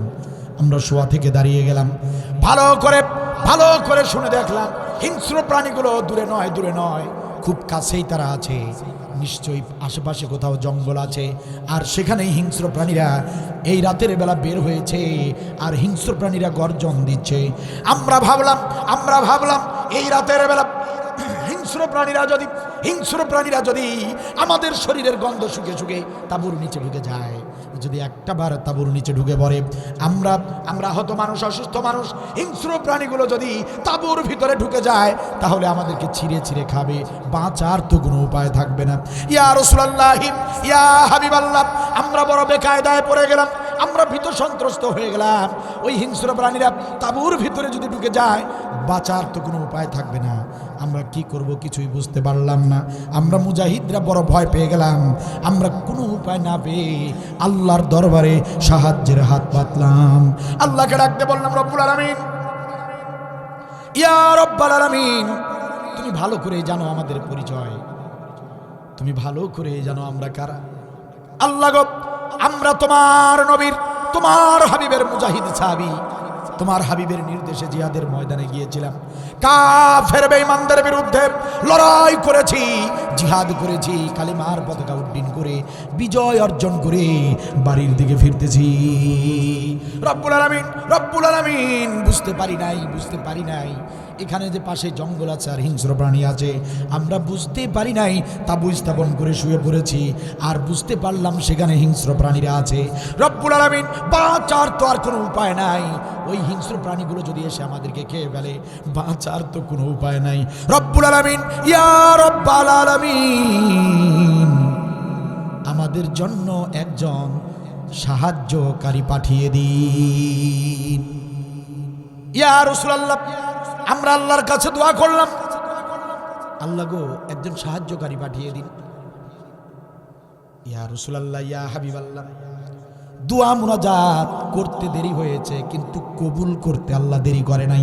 সুবহানাল্লাহ বলে। আমরা দোয়া মুনাজাত শেষ করে তাকিয়ে দেখলাম তাঁবুর ভিতরে একজন অজানা যুবক প্রবেশ করেছে। এক অচেনা যুবক আমাদের কাছে এসে ডাক দিয়ে বলে, কে তোমরা? তোমরা কে? তোমাদের পরিচয় কি? কোথা থেকে এসেছো আর কোথায় যাচ্ছ? আমার বাড়ির সামনে মরুভূমিতে তাঁবু স্থাপন করেছো, কার অনুমতি নিয়ে তাঁবু স্থাপন করেছো? বলো তোমাদের পরিচয় কি? তোমাদের পরিচয় দাও। আমরা বললাম, ওগো নবী, ওগো রাসূলুল্লাহ, শোনেন। আমরা বললাম, ও হে যুবক, আমাদের তেমন কোনো বড় পরিচয় নাই, আমাদের তেমন বড় কোনো পরিচয় নাই রে যুবক। আমাদের পরিচয় হলো আমরা বিশ্ব নবীর মুজাহিদ সাহাবী, জিহাদের ময়দান থেকে বিজয় অর্জন করে বাড়ির দিকে ফিরতেছি। ইয়া রাসূলুল্লাহ, এই পরিচয় আমরা যখন ওই পরিচয় ওই যুবককে যখন দিলাম, ওই যুবক মুস্কি হাসি দিয়া বলে, ও বিশ্ব নবীর মুজাহিদ সাহাবীরা, চিন্তা করো না, ভয় করো না, চিন্তার কোনো কারণ নাই রে মুজাহিদ সাহাবীরা। তোমরাও জেনে খুশি হবে, তোমরা যে নবীর হাতে হাত রেখে কালেমা পড়ে ইসলাম গ্রহণ করেছো, আমি গুনাহগার অধম গোলাম, আমিও সেই নবীর হাতেই হাত রেখে ইসলাম গ্রহণ করেছি। তোমরা যেমন নবীর সাহাবী, আমিও তোমাদের মতো একজন সাহাবী। ওরে মুজাহিদ সাহাবীরা, ভয় পেও না, আমি অধম গুনাহগার, জীবনে ভালো কোনো কাজ করি নাই, ভালো আমল আমার জীবনে নাই। নবীর বাড়ি দূরে হবার কারণে নবীর বাড়িতেও আমার তেমন বেশি যাতায়াত হয় নাই। আমি বড় পাপী তাপী মানুষ রে ও মুজাহিদ সাহাবীরা, আমি বড় গুনাহগার একজন মানুষ।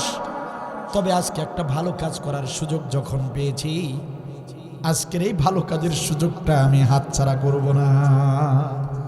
ও মুজাহিদ সাহাবীরা, তোমরা লাইন ধরে শুয়ে ঘুমাও, আমি আজকের সারাটা রাত তোমাদেরকে পাহারা দেব। সুবহানাল্লাহ বল। সাহাবীরা ও মুজাহিদ সাহাবীরা, তোমরা শুয়ে শুয়ে ঘুমাও, নাক ডেকে ঘুমাও, সারাটা রাত আমি তোমাদেরকে পাহারা দেব। কারণ আমি ইসলাম সম্পর্কে এতটুকু ভালো করে জানি, আসমানের নিচে আর জমিনের উপরে মুজাহিদ বান্দার মর্যাদা সম্মান আল্লাহর কাছে সবচেয়ে বেশি। তোমরা মুজাহিদ, তোমরা দিন কায়েমের সৈনিক, তোমরা রাতের বেলা ভয়ে থাকবে, ভীত সন্ত্রস্ত হবে, হিংস্র প্রাণীরা তোমাদেরকে খাবে, এটা হতে পারে না। সারাটা রাত আমি তোমাদেরকে পাহারা দেব, চিন্তা করো না, তোমরা শুয়ে ঘুমাও।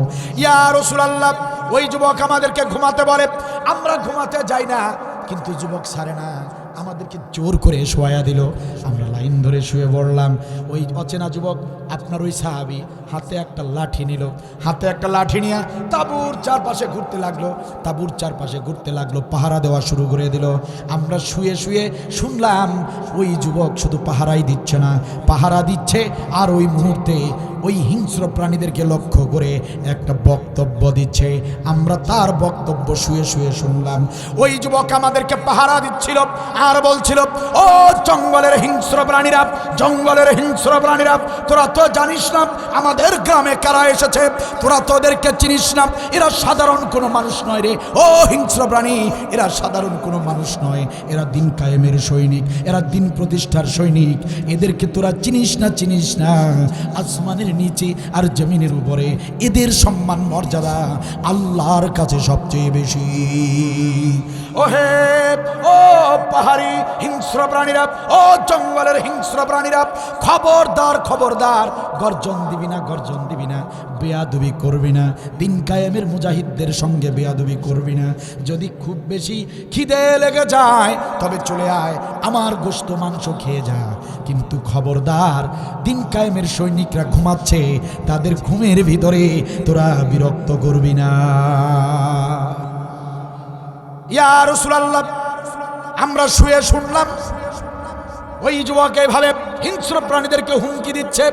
হিংস্র প্রাণীরা তার হুমকি শুনে এক নিমিষেই চুপ হয়ে গেল। হিংস্র প্রাণীরা ভয় পেয়ে গেল, চুপ হয়ে গেল, নিস্তব্ধ হয়ে গেল। আমরা মুজাহিদরা যে কখন ঘুমিয়ে পড়েছি আর বুঝতে পারি নাই, ঘুমিয়ে পড়েছি টের পাই নাই। ঘুম থেকে যখন জাগ্রত হলাম ফজরের ওয়াক্তের সময়, আমরা জাগ্রত হয়ে বাহিরে গিয়ে দেখলাম ওই সকাল পর্যন্ত ওই যুবক আমাদেরকে তাঁবুর চারপাশে হাঁটতেছে, ঘুরতেছে আর আমাদেরকে পাহারা দিচ্ছে। ইয়া রাসূলুল্লাহ, ইয়া হাবিবাল্লাহ, একজন যুবক সারাটা রাত ধরে দিন কায়েমের সৈনিকদেরকে পাহারা দিয়েছে, আমাদেরকে পাহারা দিয়েছেন যিনি আর কেউ নয়, ওই যে আপনার সামনে লাশ হয়ে খাটিয়ার উপরে শুয়ে আছেন তিনি। নবী বললেন, সাহাবীরে আর বলতে হবে না রে সাহাবী, আর বলতে হবে না, সবাই তোমরা কাতার সোজা করো, চেপে দাঁড়াও, আমি বিশ্ব নবীর জানাজার ইমামতি করব। আল্লাহু আকবার।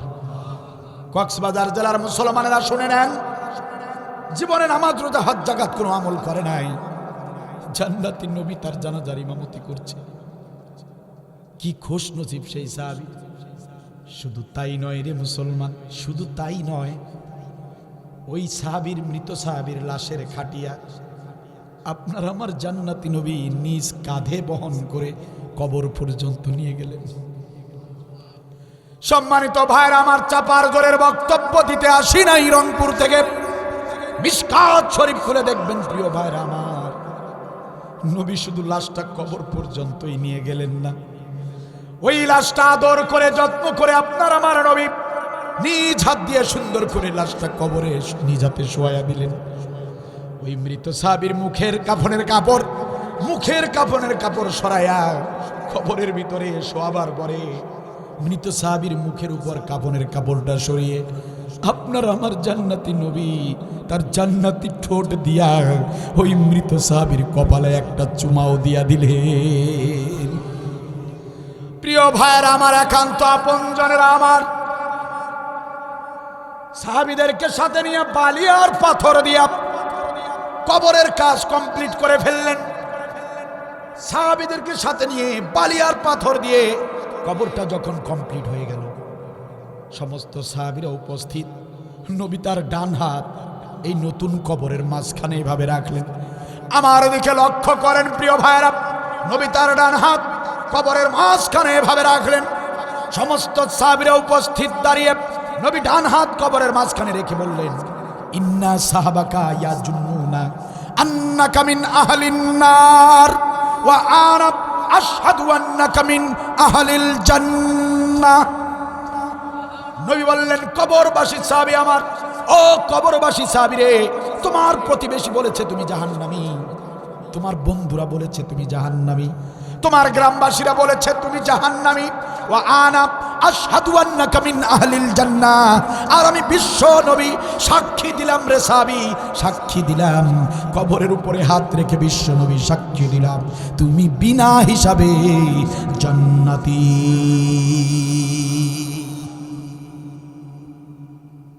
জীবনে নামাজ রোজা হজ জাকাত কোনো ভালো আমল, কিন্তু একটা রাত দিন কায়েমের সৈনিকদেরকে শুধু পাহারা দিয়েছিল, দিন কায়েমের সৈনিকদেরকে সহযোগিতা করেছিল। আমার আল্লাহ তার এক রাতের একটা আমল দেখে, দিন কায়েমের সহযোগিতা দেখে আল্লাহর আরশে আজিম খুশি হয়ে গেল। আল্লাহ তামাম জিন্দেগির গুনাহ মাফ করে দিলেন, আর নবীর মাধ্যমে তাকে বিনা হিসাবি জান্নাতি হিসেবে ঘোষণা করলেন। ও কক্সবাজার জেলার মুসলমানেরা, সব শেষে আপনাদের কাছে জানতে চাই, আপনাদের কাছে প্রশ্ন করতে চাই প্রিয় ভাইরা আমার, একান্ত আপনজনেরা আমার, আমাদের লালমনিরহাট জেলায়, আমাদের পার্শ্ববর্তী জেলা লালমনিরহাটে তিনি নিজ হাতে মসজিদ তৈরি করেছেন, তার তৈরি মসজিদ এখনো রয়েছে। প্রিয় ভাইরা আমার, একান্ত আপনজনেরা আমার, একটাবার প্রশ্ন করতে চাই প্রিয় ভাইরা, যদি এই বাংলার জমিনে কখনো জিহাদের সুযোগ এসে যায়, দিন কায়েমের লক্ষ্যে যদি কখনো ডাক এসে যায়, যদি কখনো বাড়ি ঘর ছাড়তে হয়, যদি আপনাদেরকে রাজপথে যেতে হয়, যদি কাফের মুনাফিকদের বিরুদ্ধে যুদ্ধে অবতীর্ণ হতে হয়, যদি রক্ত দিতে হয়, যদি জীবন দিতে হয়, প্রশ্ন করতে চাই কক্সবাজার জেলার মুসলমানেরা, কারা কারা জিহাদ করতে রাজি আছো? দুহাত তুলে আল্লাহকে দেখাও।